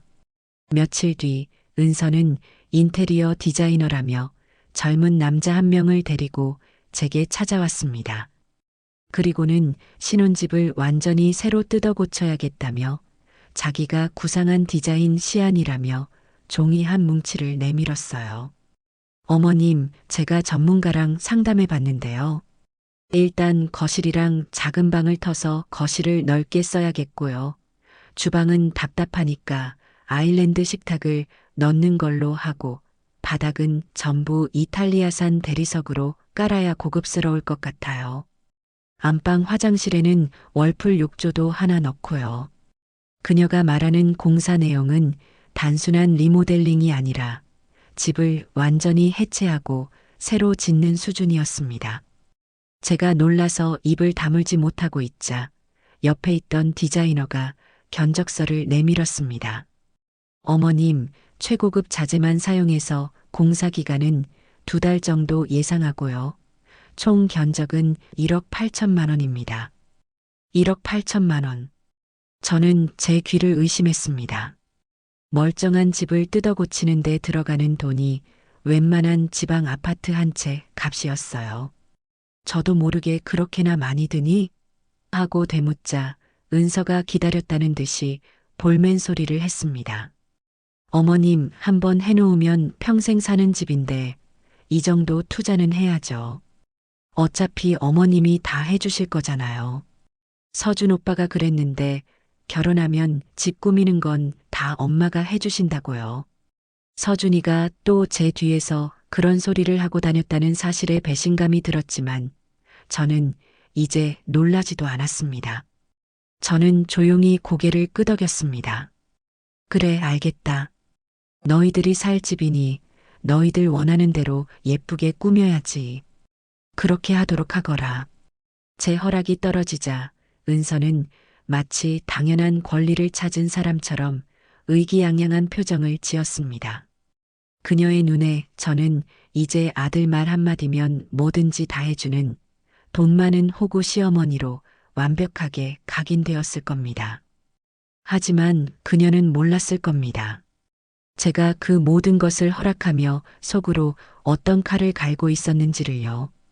연극의 막이 내리는 날 가장 크게 웃는 사람은 바로 제가 될 것이었습니다. 결혼식이 한 달 앞으로 다가온 어느 날 오후 초인종 소리에 현관문을 열자 예상치 못한 인물이 서 있었습니다. 딱딱하게 굳은 표정을 한 은서 아버지였어요. 그는 상견례 때와는 달리 마치 빛받으러 온 사람처럼 무례하고 위압적인 태도로 거실 소파에 털썩 주저앉았습니다. 사돈, 드릴 말씀이 있어서 왔습니다. 불길한 예감에 저도 맞은편에 조용히 앉았습니다. 은서 아버지는 서류 가방에서 주섬주섬 서류 몇 장을 꺼내 거실 테이블 위로 툭 던지듯 내려놓았어요. 자세히 보니 아파트 명의 이전에 필요한 서류들이었습니다. 사돈, 이제 슬슬 진명의 이전 준비를 해야 하지 않겠습니까? 더 늦어지면 결혼식 전에 마무리하기 힘들 수도 있습니다. 서준군도 이미 동의했다던데 왜 이렇게 사돈께서 미적거리시는지 모르겠군요. 그의 뻔뻔한 태도에 어이가 없었지만 저는 침착하게 대꾸했습니다. 저는 서준이에게 그런 말을 들은 적이 없는데요. 아파트 명의를 이전하는 것은 아이들끼리 결정할 문제가 아니라고 생각합니다만. 제 말에 은서 아버지는 코웃음을 치며 주머니에서 휴대폰을 꺼내 들었습니다. 아니, 사돈이 지금 우리를 거짓말쟁이로 보시는 겁니까? 그럼 이걸 한번 들어보시죠. 그가 휴대폰을 조작하자 스피커에서 치직거리는 소리와 함께 익숙한 목소리가 흘러나왔습니다. 제 아들 서준이의 목소리였어요. 하지만 평소의 또렷한 목소리가 아니라 술에 잔뜩 취해 혀가 꼬인 웅얼거리는 소리였습니다. 은서야, 네가 원하면 뭔들 못 해주겠어? 집? 아, 그 집 당연히 네 거지. 네 이름으로 해줄게 걱정하지 마. 배경에서는 은서가 정말이지. 오빠, 지금 한 말 꼭 지켜야 해. 라며 다그치는 목소리도 희미하게 들려왔습니다. 저는 온몸의 피가 싸늘하게 식는 것을 느꼈습니다. 그들은 제 아들에게 일부러 술을 먹이고 이성을 잃은 상태에서 한 약속을 녹음해서 증거랍시고 뻔뻔하게 들이밀고 있었던 겁니다. 인간으로서 지켜야 할 최소한의 양심도 없는 자들이었어요. 제가 충격으로 아무 말도 못하고 있자 은서 아버지는 의기양양한 표정으로 말했습니다. 보시다시피 서준군은 이미 동의했습니다. 이제 사돈께서 도장만 찍어주시면 됩니다. 그때였습니다. 마치 약속이라도 한 듯 현관문이 다시 열리며 이번에는 은서 어머니가 헐레벌떡 안으로 들어왔어요. 그녀는 들어오자마자 제 앞에 무릎이라도 꿇을 것처럼 바닥에 주저앉아 곡소리를 내기 시작했습니다. 사부인, 아니 언니, 제발 저희 좀 살려주세요. 우리가 무슨 큰 걸 바라는 것도 아니잖아요. 딸 자식 시집 보내는데 집 한 채 못 받으면 동네 창피해서 저희가 어떻게 얼굴을 들고 다닙니까? 갑자기 시작된 그녀의 심파극에 저는 어안이 벙벙했습니다. 은서 어머니는 눈물, 콧물을 쏟아내며 말을 이어갔습니다. 제가 동네 사람들한테 얼마나 자랑을 했는데요. 우리 사위가 능력 있어서 강남에 아파트도 2채나 있고 그 중에 한 채는 우리 딸한테 선물로 준다고요. 이미 동네방네 소문을 다 냈는데 이제 와서 없던 일로 하면 우리 체면이 뭐가 됩니까? 차라리 저를 죽이세요. 남편은 협박을 하고 아내는 눈물로 동정을 호소하는 꼴이 그야말로 가관이었습니다. 저는 그들의 저열한 연극을 조용히 지켜보다가 차갑게 입을 열었습니다. 두 분 다 그만하시죠. 여기는 무대가 아닙니다. 그리고 두 분 체면 때문에 제 아들 재산을 내어줄 생각은 추호도 없습니다. 돌아가세요. 제 단호한 태도에 울고불고 하던 은서 어머니의 표정이 순간 싹 변했습니다. 그녀는 눈물을 닦아내며 자리에서 벌떡 일어나 언제 울었냐는 듯이 도끼 어린 눈으로 저를 쏘아보았어요. 지금 우리를 거지 취급하는 거예요? 좋아요. 이렇게 나오시겠다 이거죠? 우리 딸도 가만히 안 있을 겁니다. 서준 씨 마음 돌리는 건 일도 아니니까요.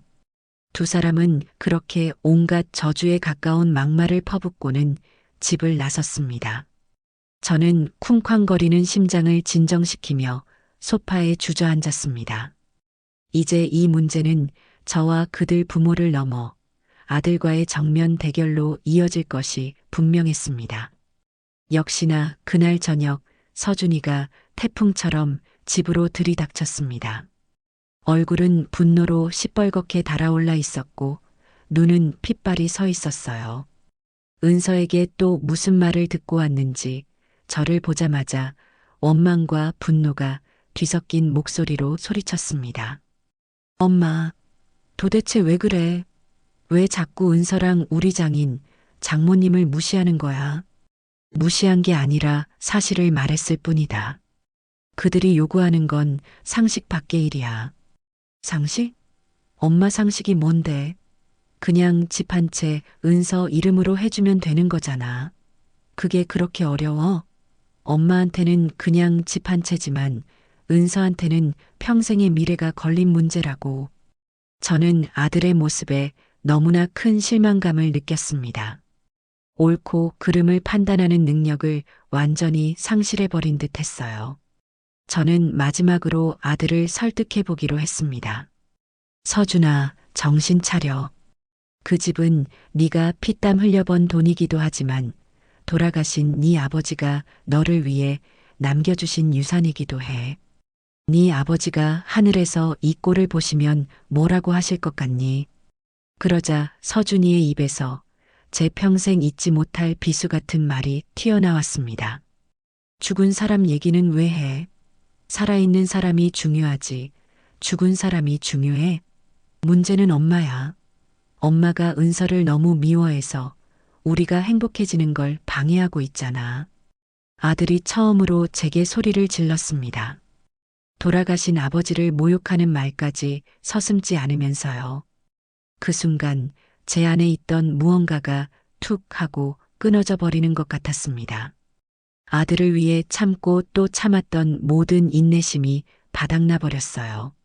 저는 아무런 표정 없이 감정 없는 목소리로 아들에게 말했습니다.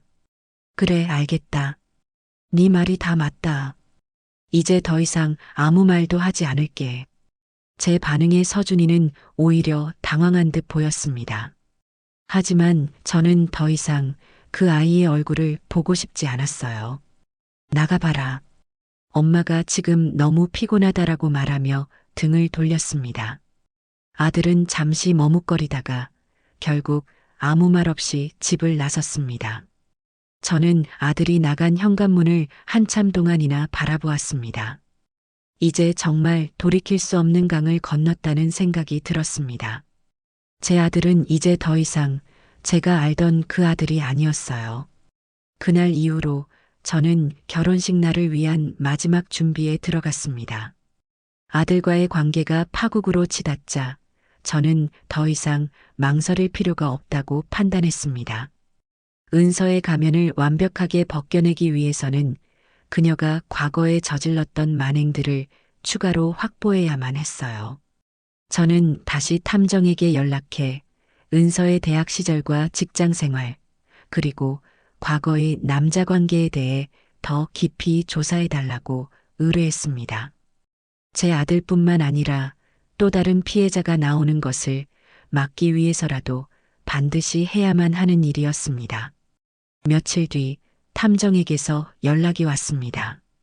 은서의 대학 시절 행적을 아는 사람과 연결이 되었다는 것이었어요. 저는 약속 장소인 조용한 카페로 나가 초조한 마음으로 제보자를 기다렸습니다. 잠시 후 제 앞에 앉은 사람은 앳된 얼굴의 젊은 여성이었어요. 그녀는 자신이 은서와 같은 과 동기였다고 소개하며 어렵게 입을 열었습니다. 저 김은서, 그 언니 정말 조심하셔야 해요. 저희 과에서는 캠퍼스 커플 브레이커로 아주 유명했어요. 여자의 증언은 충격적이었습니다. 은서는 대학 시절 내내 집안이 부유하거나 장래가 유망한 남학생들만 골라서 사귀었다고 합니다.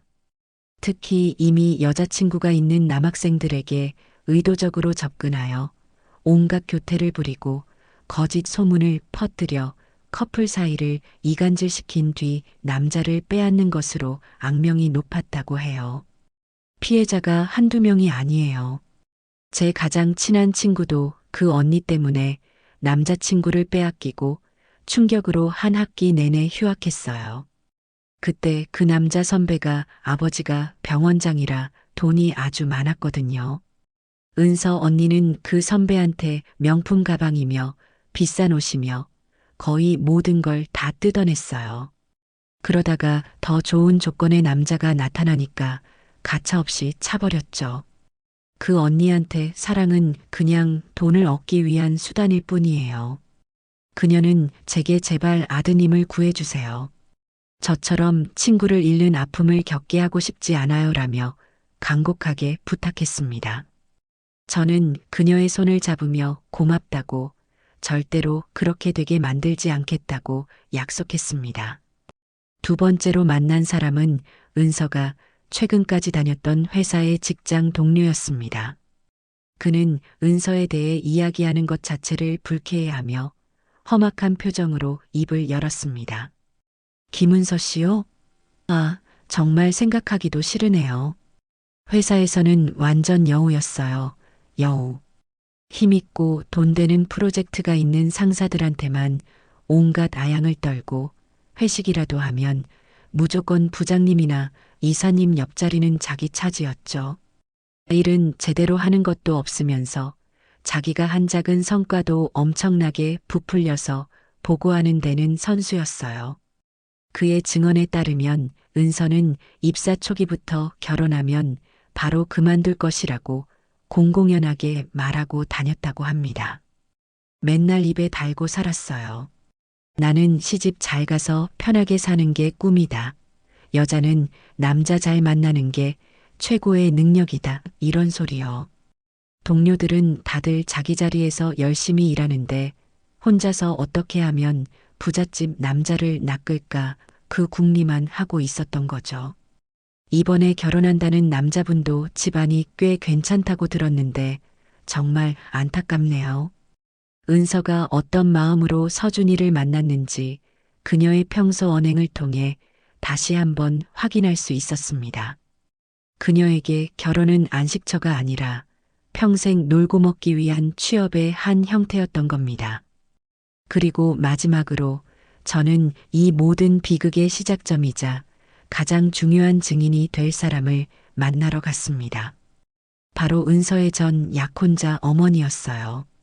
탐정은 그녀가 처음에는 만남을 거부했지만 제 사정을 듣고는 어렵게 마음을 열었다고 전했습니다.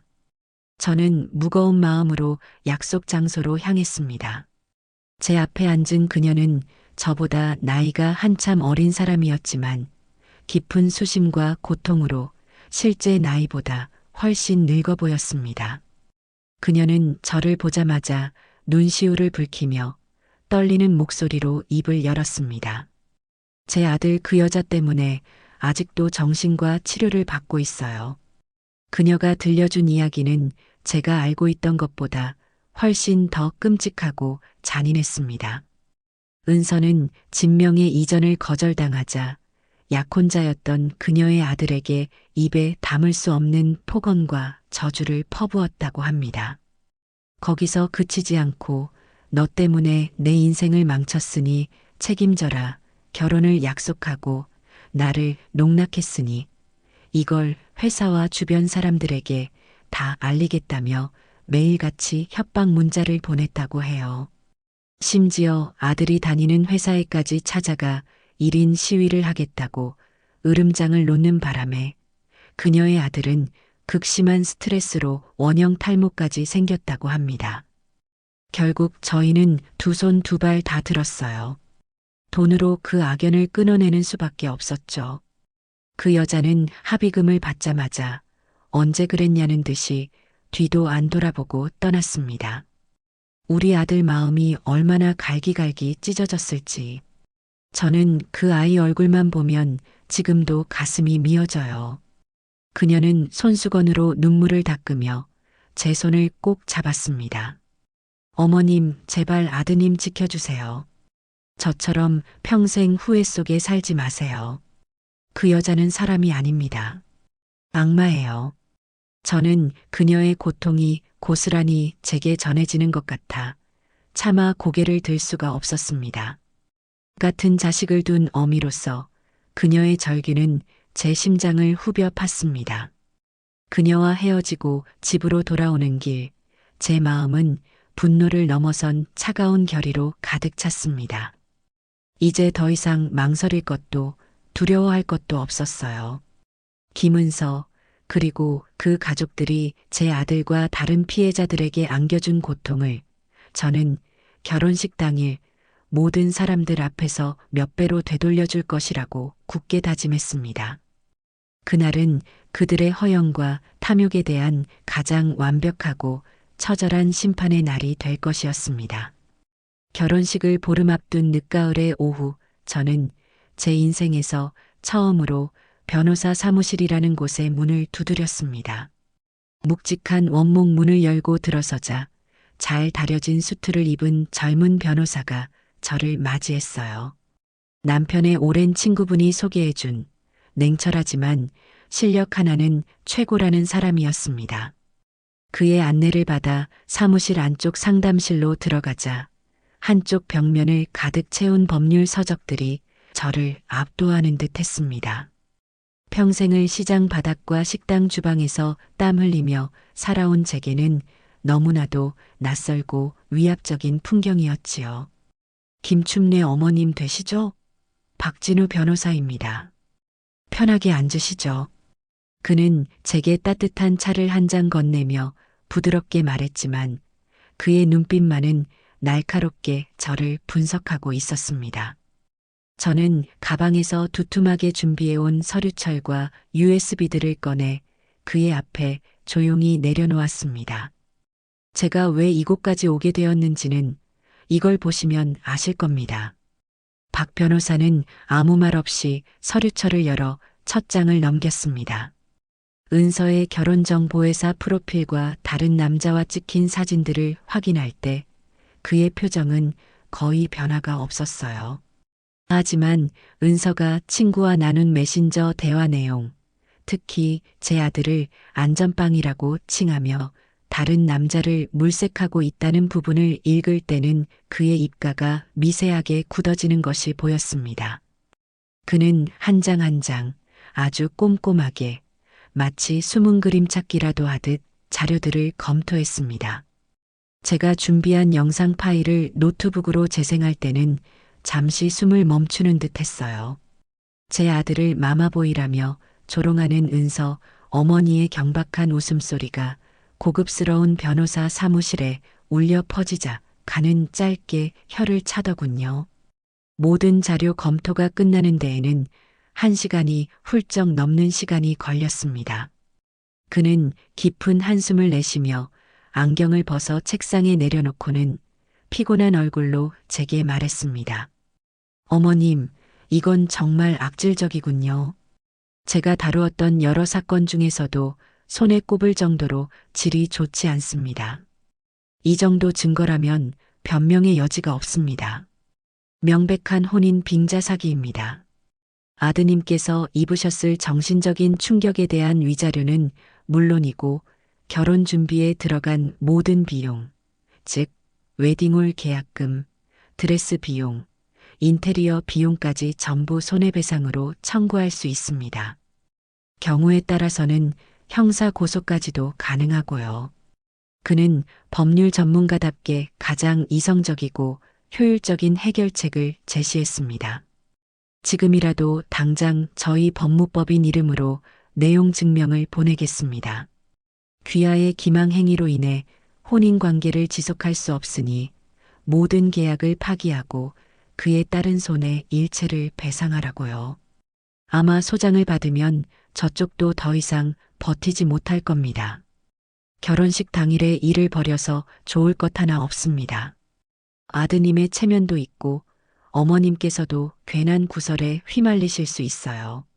조용히 법적으로 처리하시는 것이 가장 현명한 방법입니다.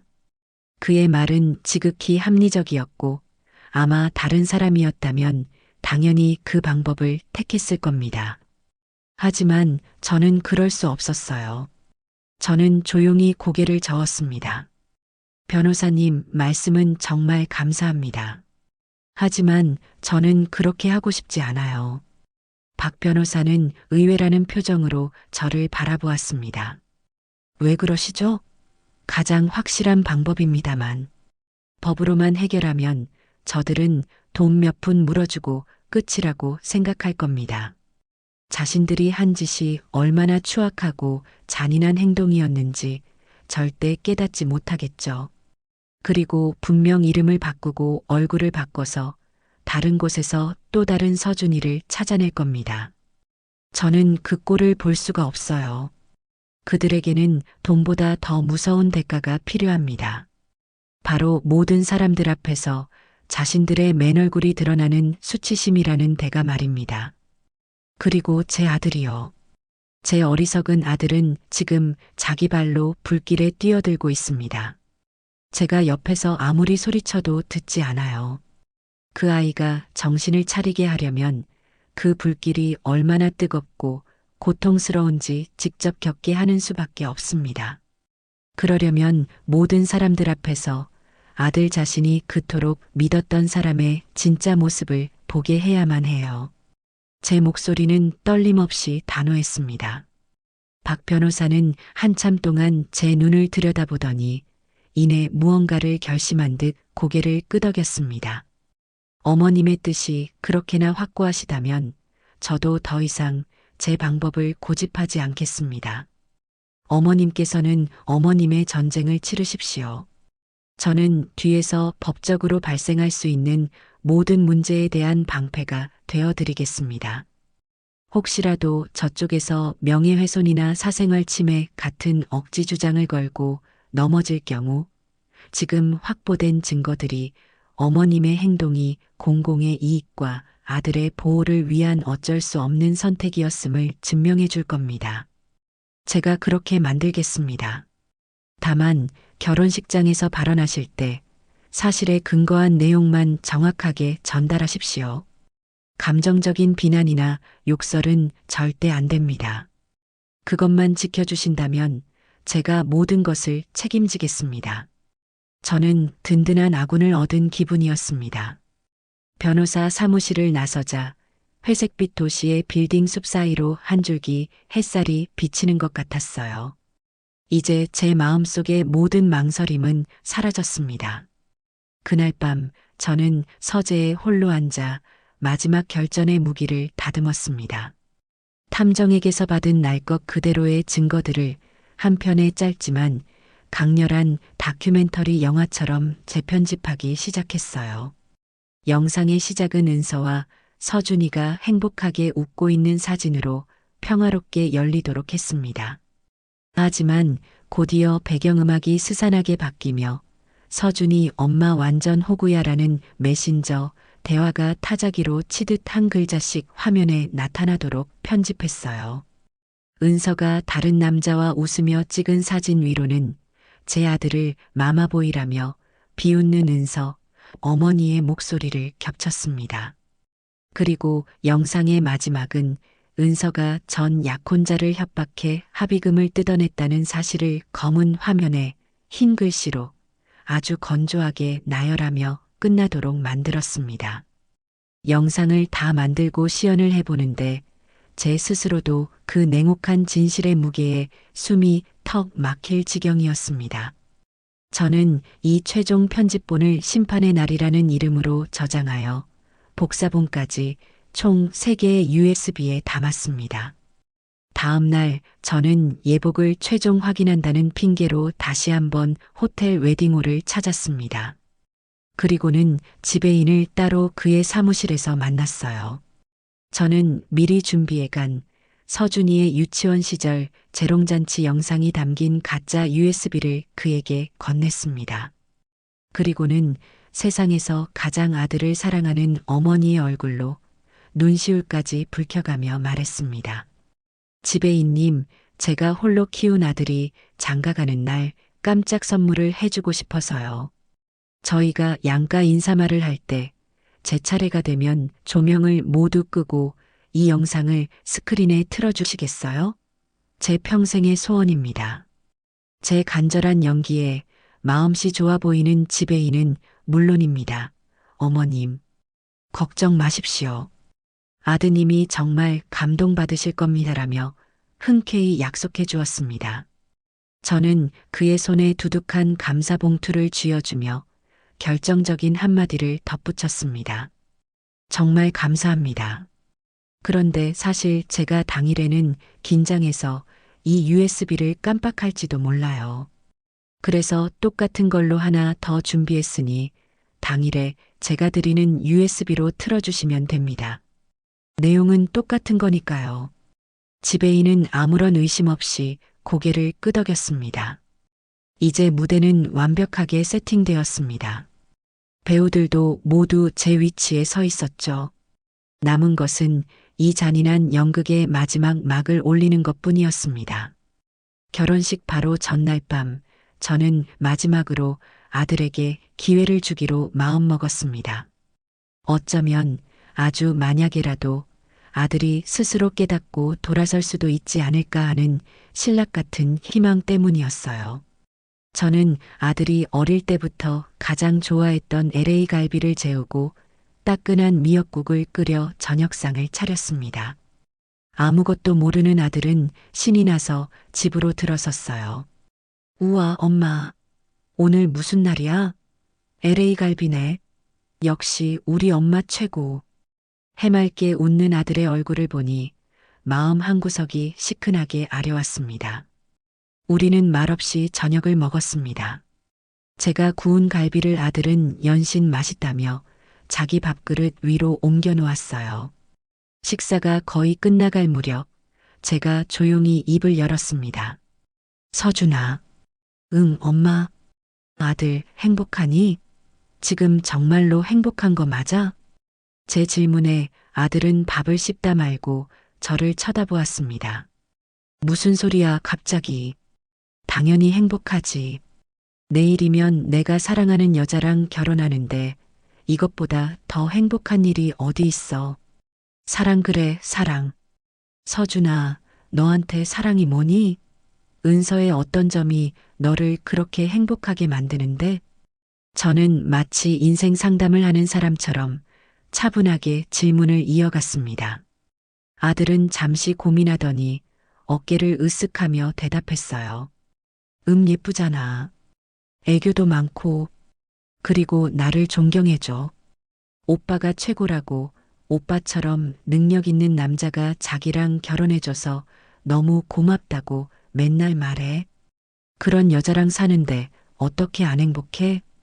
그 대답을 듣는 순간 저는 마지막 남았던 희망의 조각마저 산산이 부서지는 것을 느꼈습니다. 아들은 은서의 본질이 아닌 그녀가 만들어낸 허상과 사랑에 빠져 있었던 겁니다. 저는 마지막으로 물었습니다. 만약에 은서가 지금 너에게 보여주는 모습이 전부 거짓이라면 그래도 너는 은서를 사랑할 수 있겠니? 그러자 아들의 표정이 싸늘하게 굳었습니다. 엄마, 또 시작이야? 왜 자꾸 그런 부정적인 가정을 하는 건데? 엄마는 내가 행복해지는 게 그렇게 싫어? 내가 은서랑 결혼하는 게 그렇게 마음에 안 드는 거냐고. 결국 대화는 다시 원점으로 돌아오고 말았습니다. 저는 조용히 자리에서 일어나 식탁을 치우기 시작했습니다. 아니다. 엄마가 괜한 소리를 했구나. 어서 밥마저 먹어라. 더 이상은 아들을 설득하는 것이 무의미하다는 것을 깨달았습니다. 이제 제가 할 일은 아들이 보고 있는 달콤한 꿈을 잔인하게 깨뜨려 차가운 현실을 직시하게 만드는 것뿐이었습니다. 그날 밤 저는 제 인생에서 가장 중요한 결전을 앞둔 장수처럼 뜬 눈으로 어두운 밤을 지새웠습니다. 마침내 심판의 날이 밝았습니다. 밤새 뒤척이느라 몸은 천근만근이었지만 정신만은 쇠처럼 차갑고 단단하게 벼려진 기분이었습니다. 저는 동이 트자마자 일어나 장롱 깊숙한 곳에 고이 모셔두었던 한복을 꺼내 입었습니다. 남편과 사별한 뒤 좋은 날 입겠다며 맞춰두고는 한 번도 입지 않았던 짙은 남색의 기품 있는 한복이었어요. 오늘이 과연 좋은 날일지는 알 수 없었지만 제 아들의 인생을 구하는 날이니만큼 가장 예를 갖춰야 한다고 생각했습니다. 화려하지는 않지만 그 누구에게도 눌리지 않을 기백이 느껴지도록 옷매무새를 단정히 하고 머리에도 은은한 빛의 비녀를 꽂았습니다. 거울 앞에 선 제 모습은 잔치에 가는 어미의 모습이라기보다는 전쟁터에 나가는 장수의 모습에 가까웠습니다. 예식 시간이 한참이나 남았지만 저는 일찌감치 집을 나서 호텔로 향했습니다. 차가운 새벽 공기를 가르며 텅 빈 도로를 달리는데 수많은 생각들이 머릿속을 스쳐 지나갔습니다. 서준이가 처음 태어났을 때의 벅찬 감동, 처음으로 엄마라고 불렀을 때의 기쁨, 아장아장 걸음마를 떼던 모습, 초등학교 입학식 날 의젓하게 서 있던 모습까지 제 인생의 모든 장면에는 서준이가 있었습니다. 그리고 오늘 저는 제 인생의 전부와도 같은 그 아들을 지키기 위해 어쩌면 아들에게 평생 지울 수 없는 상처를 주어야만 했습니다.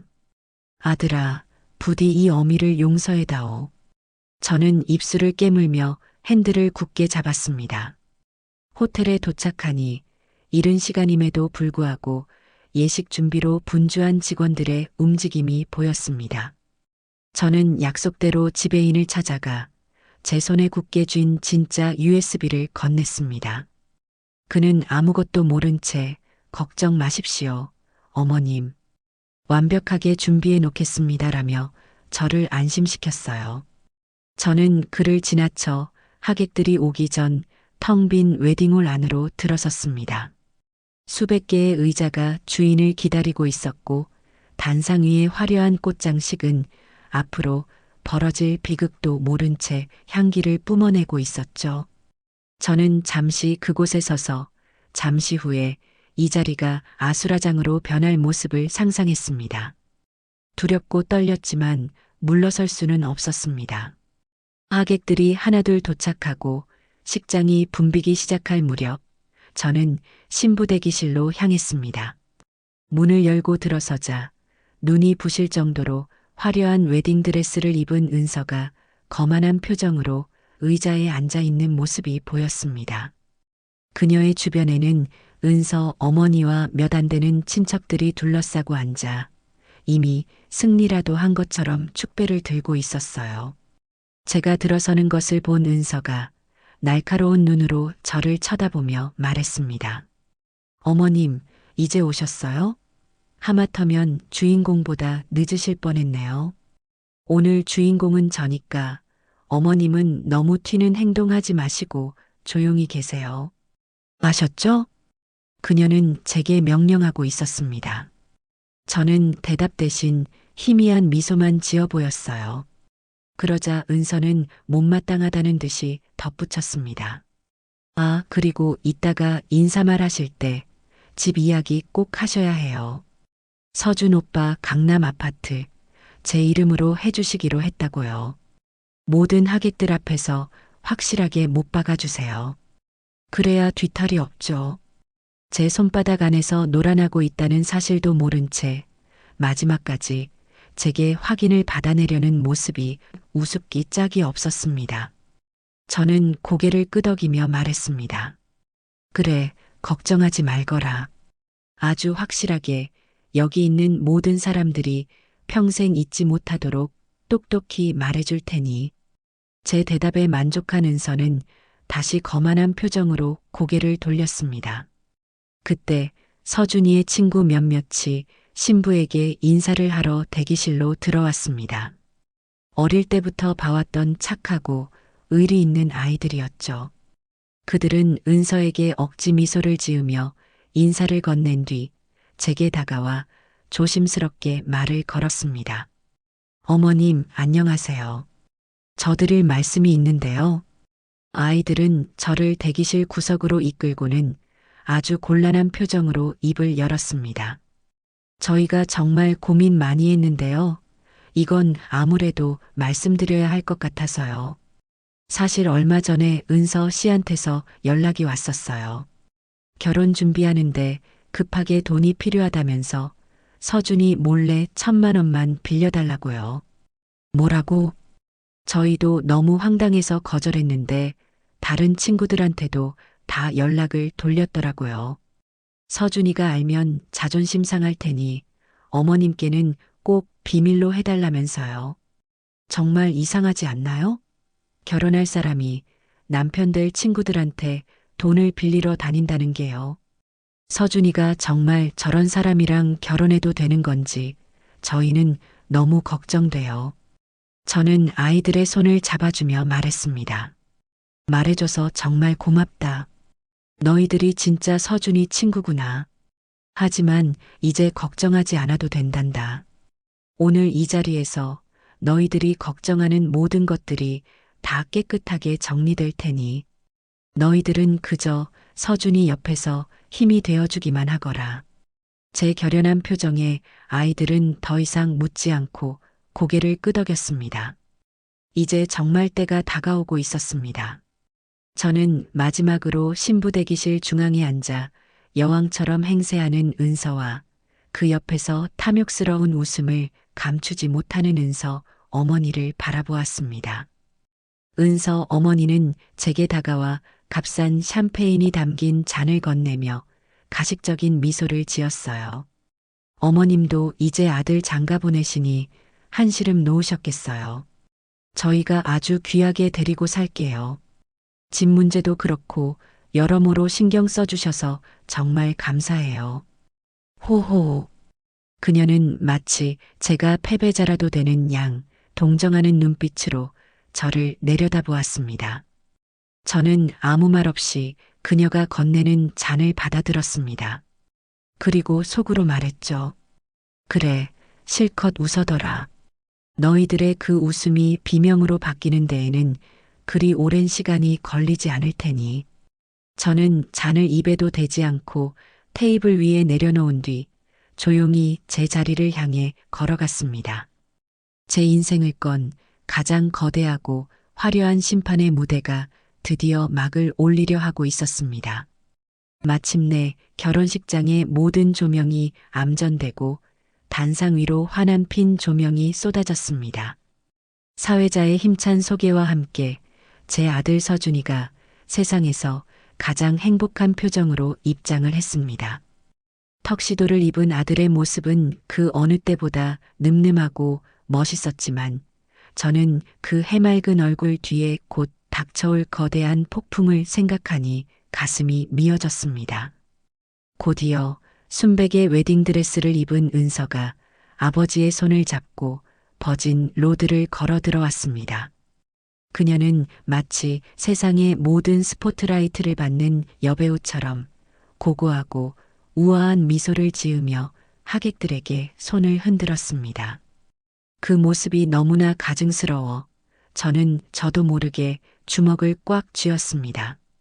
두 사람이 단상 위에 나란히 서고 성혼 선언문 낭독과 축가 같은 형식적인 절차들이 물 흐르듯 지나갔습니다. 저는 그 모든 과정을 마치 유체이탈이라도 한 사람처럼 멍하니 바라보고 있었습니다. 시간이 흐를수록 심장은 점점 더 세게 방망이질 쳤지만 제 표정은 얼음처럼 차갑고 평온했어요. 드디어 양가 부모님의 인사말 시간이 되었습니다. 제 계획대로 은서 아버지가 먼저 자신만만한 걸음으로 단상 위에 올라 마이크를 잡았습니다. 그는 아주 만족스럽고 흐뭇한 표정으로 하객들을 둘러보며 목청을 가다듬고 준비해온 인사말을 낭독하기 시작했습니다. 존경하는 내외 귀빈 여러분, 그리고 귀한 아들을 저희 가문에 사위로 맞아주신 사부인께 진심으로 감사의 말씀을 드립니다. 오늘 제 딸 은서는 세상에서 가장 행복한 신부가 되었습니다. 특히 저희 사위 서준 군이 보여준 크나큰 사랑과 헌신에 저는 큰 감동을 받았습니다. 다들 아시다시피 저희 사위는 아주 유능하고 장래가 촉망되는 청년입니다. 그런 사위가 제 딸 은서의 미래를 위해 자신의 소중한 재산인 강남의 아파트 한 채를 기꺼이 선물로 주기로 약속했습니다. 이 자리를 빌려 이렇게 통 큰 결정을 내려주신 사돈어른과 사랑하는 사위에게 이 딸의 아비로서 고개 숙여 감사의 인사를 전합니다. 그의 말이 끝나자 식장 안은 감탄과 부러움이 뒤섞인 하객들의 웅성거림으로 가득 찼습니다. 와, 정말 대단하다. 사위 하나는 정말 잘 얻었네. 요즘 저런 효자가 어디 있나 하는 소리가 여기저기서 들려왔습니다. 은서와 그 가족들의 어깨는 하늘 높은 줄 모르고 솟아올랐고 은서는 마치 개선장군이라도 된 것처럼 의기양양한 미소를 짓고 있었죠. 제 아들 서준이마저도 자신이 아주 대단하고 멋진 일을 한 것처럼 뿌듯한 표정으로 서 있었습니다. 이제 제 차례였습니다. 저는 천천히 자리에서 일어나 한 걸음 한 걸음 단상을 향해 걸어갔습니다. 수백 명의 하객들의 시선이 제게로 쏠리는 것이 느껴졌어요. 단상 위에 올라서자 제 심장은 금방이라도 터져 나올 것처럼 격렬하게 뛰고 있었습니다. 하지만 마이크를 잡은 제 손은 조금의 떨림도 없었습니다. 저는 잠시 숨을 고르며 저를 바라보는 아들과 은서, 그리고 하객들의 얼굴을 차례로 둘러보았습니다. 그리고는 세상에서 가장 다정하고 인자한 목소리로 오늘 연극의 마지막 대사를 시작했습니다. 저는 먼저 제 아들 서준이를 바라보았습니다. 사랑하는 내 아들, 서준아. 오늘 정말 멋지구나. 그리고는 시선을 돌려 활짝 웃고 있는 은서를 똑바로 바라보며 말했습니다. 그리고 오늘 세상에서 가장 아름다운 신부가 된 은서야. 내 며느리가 될 아가야. 이 자리에 계신 많은 하객분들 앞에서 이 어미의 마지막 질문에 한번 대답해 주겠니? 제 진지한 말투에 식장 안의 소란이 조금씩 잦아들었습니다. 너는 정말 내 아들 서준이를 돈이나 배경, 그 어떤 조건도 없이 있는 그대로의 이서준이라는 사람을 진심으로 사랑하느냐? 제 예상치 못한 질문에 은서는 찰나의 순간 당황한 표정을 지었습니다. 그녀의 눈동자가 아주 미세하게 흔들리는 것을 저는 놓치지 않았습니다. 하지만 그녀는 곧 프로 배우처럼 표정을 바꾸고는 세상에서 가장 행복하고 순결한 신부의 얼굴로 활짝 웃으며 대답했습니다. 그럼요, 어머님. 무슨 그런 당연한 말씀을 하세요. 저는 오빠의 모든 것을 세상에서 가장 많이 진심으로 사랑해요. 바로 그 순간이었습니다. 저는 은서에게서 시선을 거두고 하객들을 향해 말했습니다. 여러분께 보여드릴 게 있습니다. 제 말이 끝나기 무섭게 저는 지배인에게 눈짓을 보냈습니다. 약속대로 식장 전체의 조명이 꺼지고 칠흑 같은 어둠 속에서 오직 단상 양옆에 거대한 스크린만이 환하게 빛을 발하기 시작했습니다. 스크린에는 평화로운 음악과 함께 서준이와 은서가 행복하게 웃고 있는 사진이 나타났습니다. 하객들은 감동적인 이벤트가 시작되는 줄 알고 기대로 술렁였어요. 하지만 그 평화는 단 10초도 가지 않았습니다. 음악이 갑자기 기분 나쁜 파열음과 함께 끊기더니 화면 가득 은서의 휴대폰 메신저 창이 나타났습니다. 서준이 엄마 완전 호구야. 집 한 채는 이미 따놓은 거나 마찬가지. 결혼하고 1년만 참고 살다가 이혼하면 그 집은 온전히 내 거지. 그때까지만 죽은 듯이 연기하는 거야. 멍청해서 잘 속아 넘어와.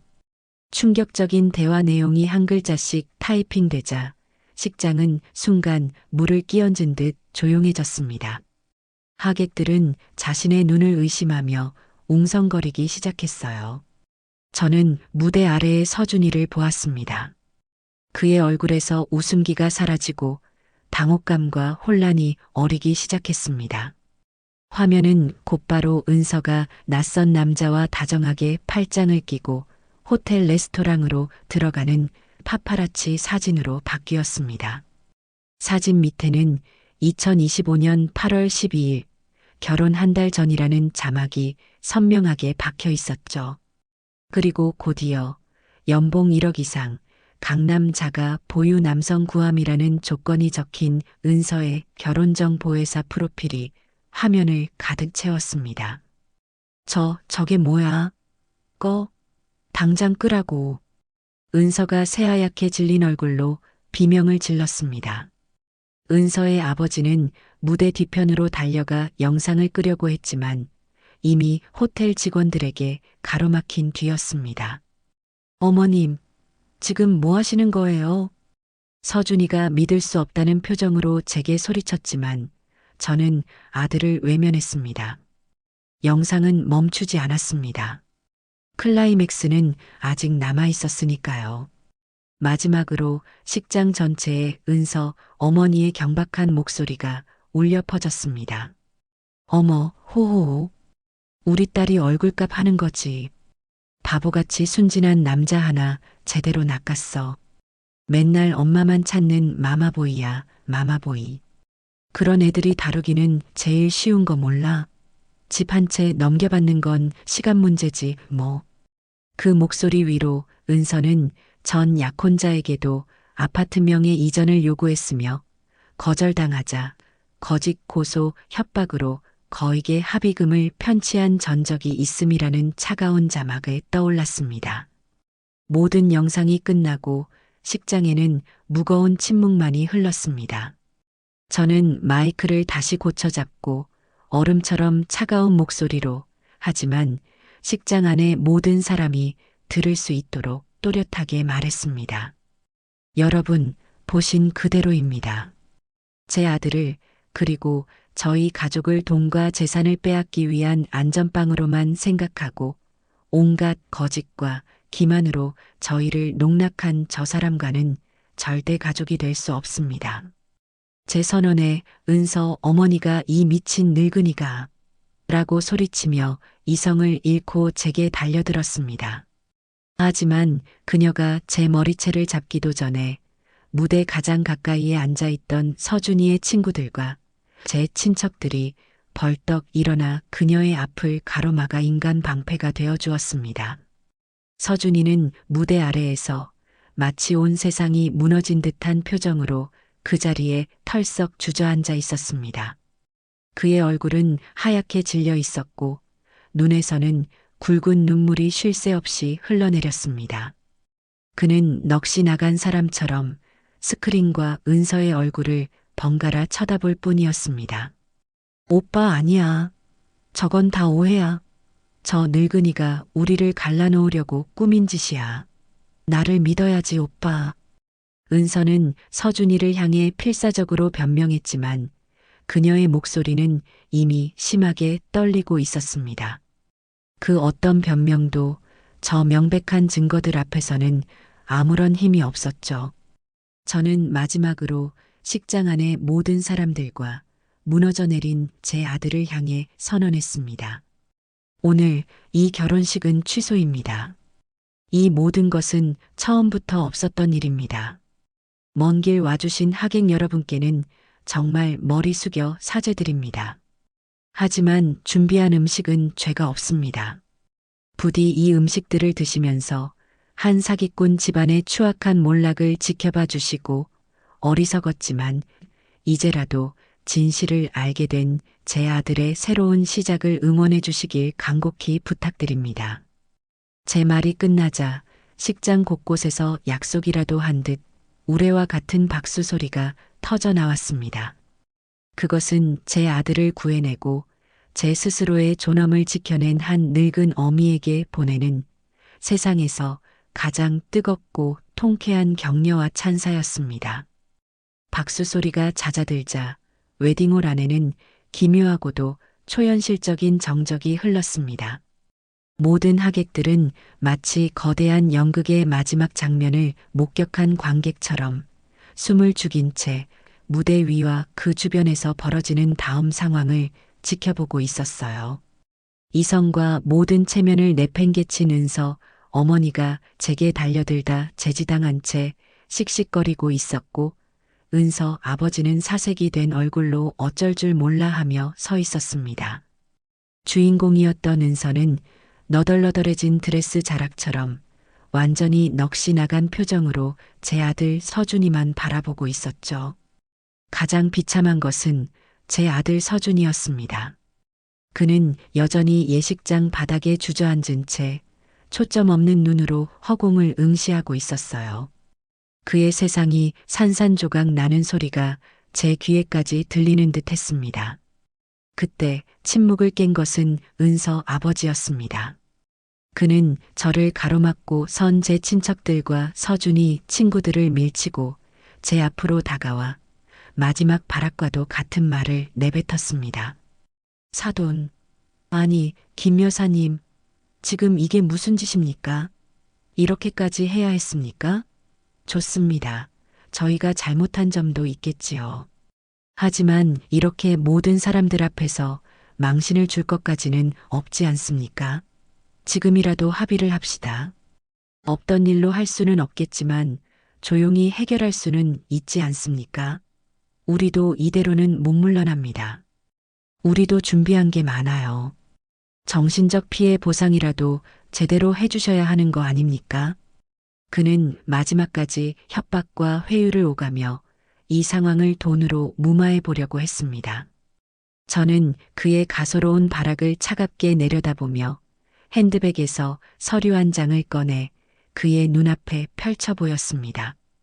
바로 은서가 전 약혼자를 상대로 공갈 협박을 했던 사건의 개요와 합의금 내역이 정리된 문서였어요. 정신적 피해 보상이요? 좋습니다. 마침 제 변호사가 박진우 변호사인데 그쪽으로 연락해서 청구하시지요. 아마 변호사님은 이 공갈 협박 미수와 사기 결혼 시도에 대한 제 맞고소장을 먼저 접수하실 겁니다. 그래도 괜찮으시다면 경찰서에서 합의를 보시는 것도 나쁘지 않겠네요. 박진우 변호사라는 이름과 공갈 협박이라는 단어가 나오자 은서 아버지의 얼굴이 하얗게 질리다 못해 잿빛으로 변했습니다. 그는 마치 귀신이라도 본 사람처럼 뒷걸음질 쳤어요. 자신들의 과거까지 제가 모두 알고 있다는 사실에 그는 전의를 완전히 상실한 듯 보였습니다. 그는 떨리는 손으로 아내와 딸을 잡아 끌며 가자, 일단 가자, 라고 중얼거렸습니다. 은서 어머니는 이대로는 못 가. 저 늙은이를 그냥 이라며 악을 썼지만 이미 전세가 완전히 기울었음을 깨달은 남편의 힘에 질질 끌려나갔습니다. 마지막으로 은서가 무너져 있는 서준이를 향해 악에 받친 목소리로 소리쳤습니다. 이서준, 다 너 때문이야. 너같이 멍청한 놈한테 내 인생을 맡기려고 했던 내가 미친년이지. 너 평생 엄마 치마폭에 쌓여서 살아. 이 마마보이야. 그것이 그녀가 제 아들에게 남긴 마지막 말이었습니다. 그들 가족은 수백 명 하객들의 경멸과 조소가 담긴 눈빛을 받으며 마치 죄인처럼 호텔 보안 요원들에게 이끌려 허둥지둥 식장을 빠져나갔습니다. 거대했던 악의 축이 무너져 내리고 식장 안에는 다시 한번 고요함이 찾아왔습니다. 저는 천천히 무대 아래로 내려가 여전히 바닥에 주저앉아 있는 서준이에게 다가갔습니다. 아들의 텅 빈 눈동자는 영혼이 모두 빠져나간 사람처럼 보였어요. 제가 아들의 어깨에 손을 얹자 그제야 아들은 저를 올려다보았습니다. 그의 눈에서 후두둑 하고 굵은 눈물방울이 떨어지기 시작했습니다. 엄마, 이게 다 진짜야? 내가 본 게 전부 다 진짜야? 아들은 어린아이처럼 울먹이며 제게 물었습니다. 저는 아들의 눈높이에 맞춰 조용히 무릎을 굽히고 앉아 아들의 떨리는 손을 잡아주었습니다. 미안하다, 아들아. 더 일찍 너에게 이 모든 것을 보여줬어야 했는데 네가 너무나 깊이 빠져 있어서 엄마 말을 믿지 않을까봐 그래서 너무 늦어버렸구나. 이 어미가 미안하다. 제 말에 아들은 참았던 울음을 터뜨리고 말았습니다. 마치 어린아이처럼 서럽고 또 서럽게 온몸을 들썩이며 울었습니다. 그동안 은서에게 속았던 것에 대한 분노, 그런 여자 하나 알아보지 못했던 자기 자신에 대한 자괴감, 그리고 무엇보다 저에게 저질렀던 모진 말과 행동에 대한 죄책감이 한꺼번에 터져 나온 것이겠지요. 엄마, 내가 잘못했어. 정말 잘못했어. 아들은 말을 잇지 못하고 제 손을 잡은 채 오열했습니다. 그때 서준이의 친구들이 다가와 아들의 등을 두드리며 위로해 주었습니다. 서준아, 울지 마라. 이제라도 알았으니 된 거야. 사실 우리도 다 알고 있었어. 은서 씨가 네 험담하고 다니는 거, 우리한테 돈 빌리려 했던 거. 근데 네가 너무 푹 빠져 있으니까 우리가 무슨 말을 해도 안 들릴 것 같아서 차마 말을 못했어. 미안하다, 친구야. 친구들의 위로에 서준이는 더욱더 서럽게 울었습니다. 저는 그런 아들을 말없이 안아주었어요. 제 품에 안겨오는 아들은 어느새 마흔을 바라보는 장성한 사내가 아니라 상처 입고 집으로 돌아온 제 어리고 여린 아들이었습니다.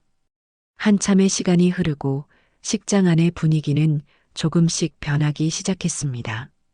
저는 마이크를 잡고 하객들에게 다시 한번 정중하게 인사를 했습니다.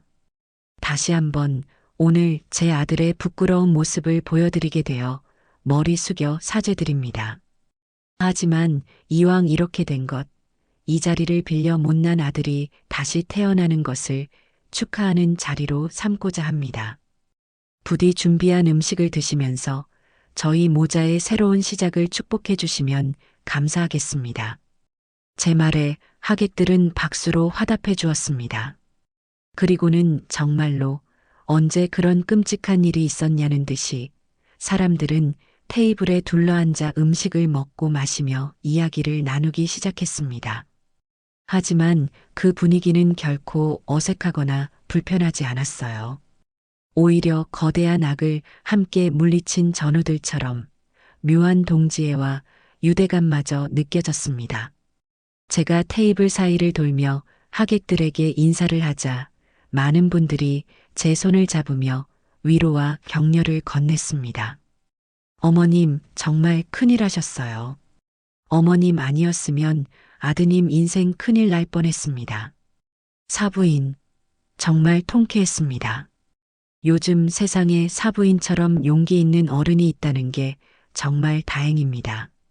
특히 저희 집안의 가장 큰 어른이신 큰아버님께서는 제 어깨를 두드리며 말씀하셨습니다. 출래야, 네가 진짜 엄마다. 죽은 내 동생이 하늘에서 보고 있었으면 정말 자랑스러워했을 게다. 네가 우리 가문 전체를 살린 거야.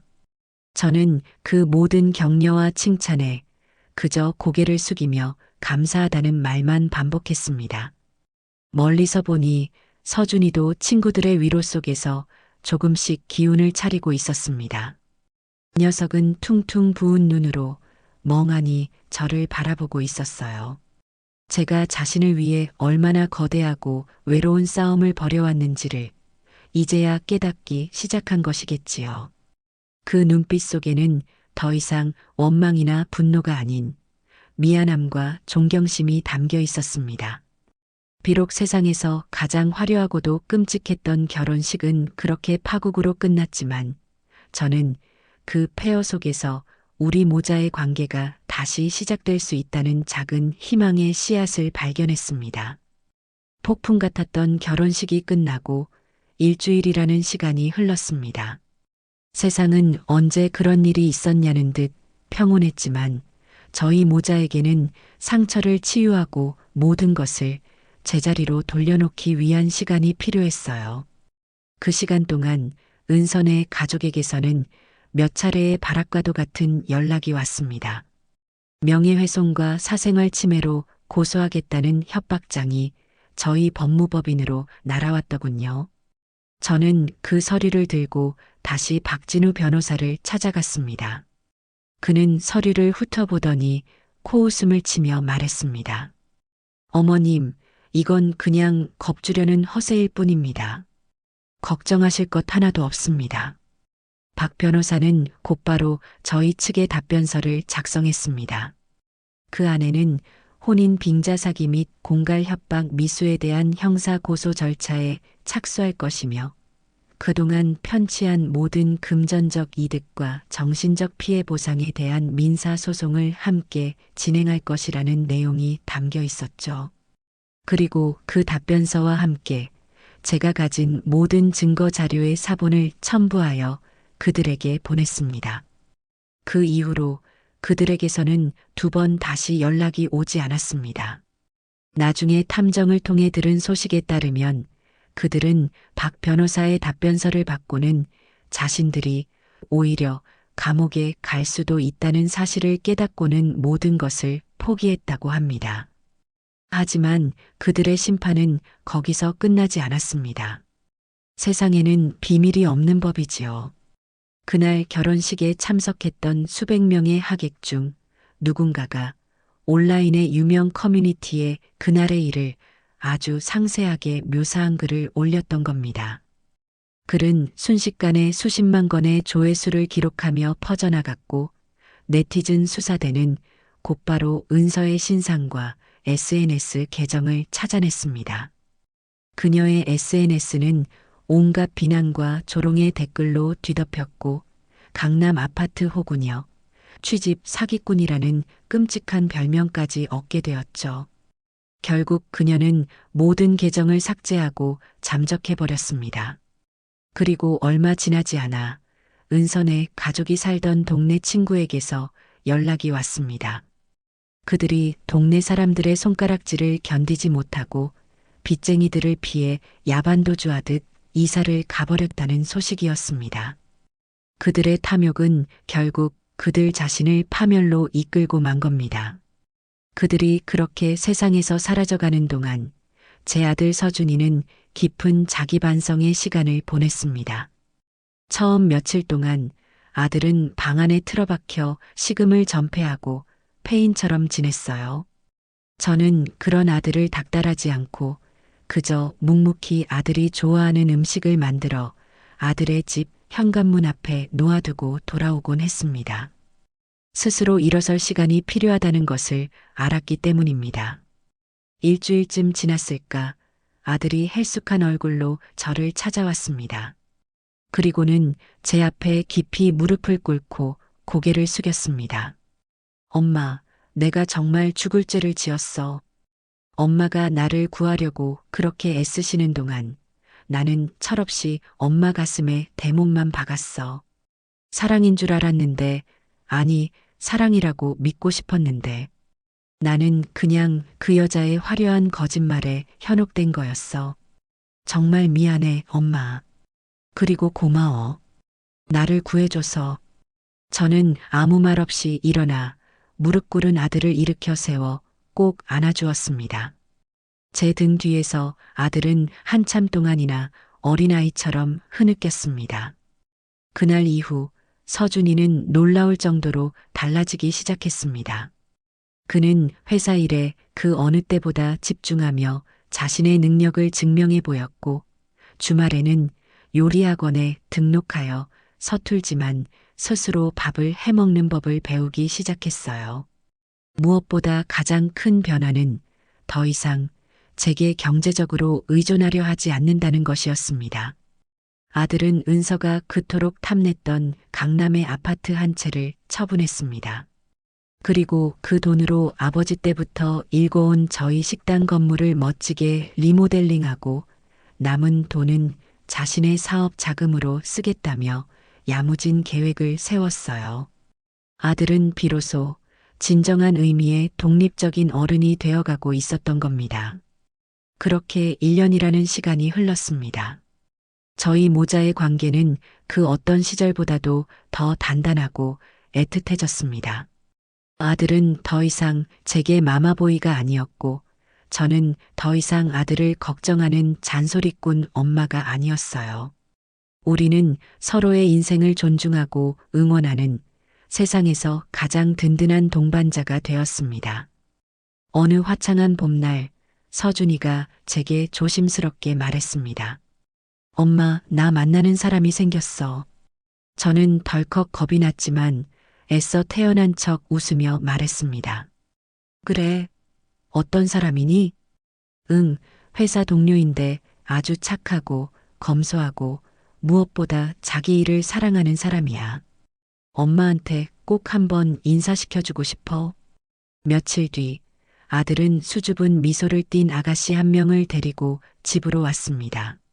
화려하게 꾸미지는 않았지만 단정하고 깨끗한 옷차림의 선한 눈매가 아주 인상적인 아이였어요. 그녀는 저를 보자마자 허리를 90도로 숙이며 예의 바르게 인사를 했습니다. 어머님, 처음 뵙겠습니다. 말씀 많이 들었어요. 서준 씨한테 어머님이 얼마나 훌륭하고 멋진 분이신지요. 그 진심이 담긴 말 한마디에 저는 벌써부터 마음이 놓이는 기분이었습니다. 우리는 함께 식사를 하며 많은 이야기를 나누었습니다. 그녀는 자신의 일에 대한 자부심이 대단했고 앞으로의 미래에 대한 건실한 계획도 가지고 있었어요. 무엇보다 저를 감동시킨 것은 식사를 마친 뒤 그녀가 한 말이었습니다. 어머님, 저희 앞으로 저희 힘으로 열심히 한번 살아보겠습니다. 서준 씨와 제가 힘을 합치면 아무리 힘들어도 다 이겨낼 수 있을 것 같아요. 그러니 저희 너무 걱정하지 마시고 그저 따뜻하게 지켜봐 주세요. 어머님. 그 말을 듣는 순간 저는 깨달았습니다. 제 아들이 마침내 진짜 보석을 찾아냈다는 것을요. 지난 1년의 아픔은 제 아들이 이 진짜 보석을 알아볼 수 있는 안목을 기르기 위한 값비싼 수업료였던 셈입니다. 저는 두 아이의 손을 꼭 잡아주며 말했습니다. 그래, 두 사람이 함께라면 뭔들 못하겠니? 이제야말로 내 마음이 정말 놓이는구나. 창밖으로는 따스한 봄 햇살이 쏟아져 들어오고 있었습니다. 저는 이제 진짜 가족이 될 소중한 내 딸의 얼굴을 보며 제 인생에서 가장 평온하고 행복한 미소를 지었습니다. 길고 길었던 전쟁이 끝나고 우리 가족에게 마침내 진짜 봄이 찾아온 것이었습니다.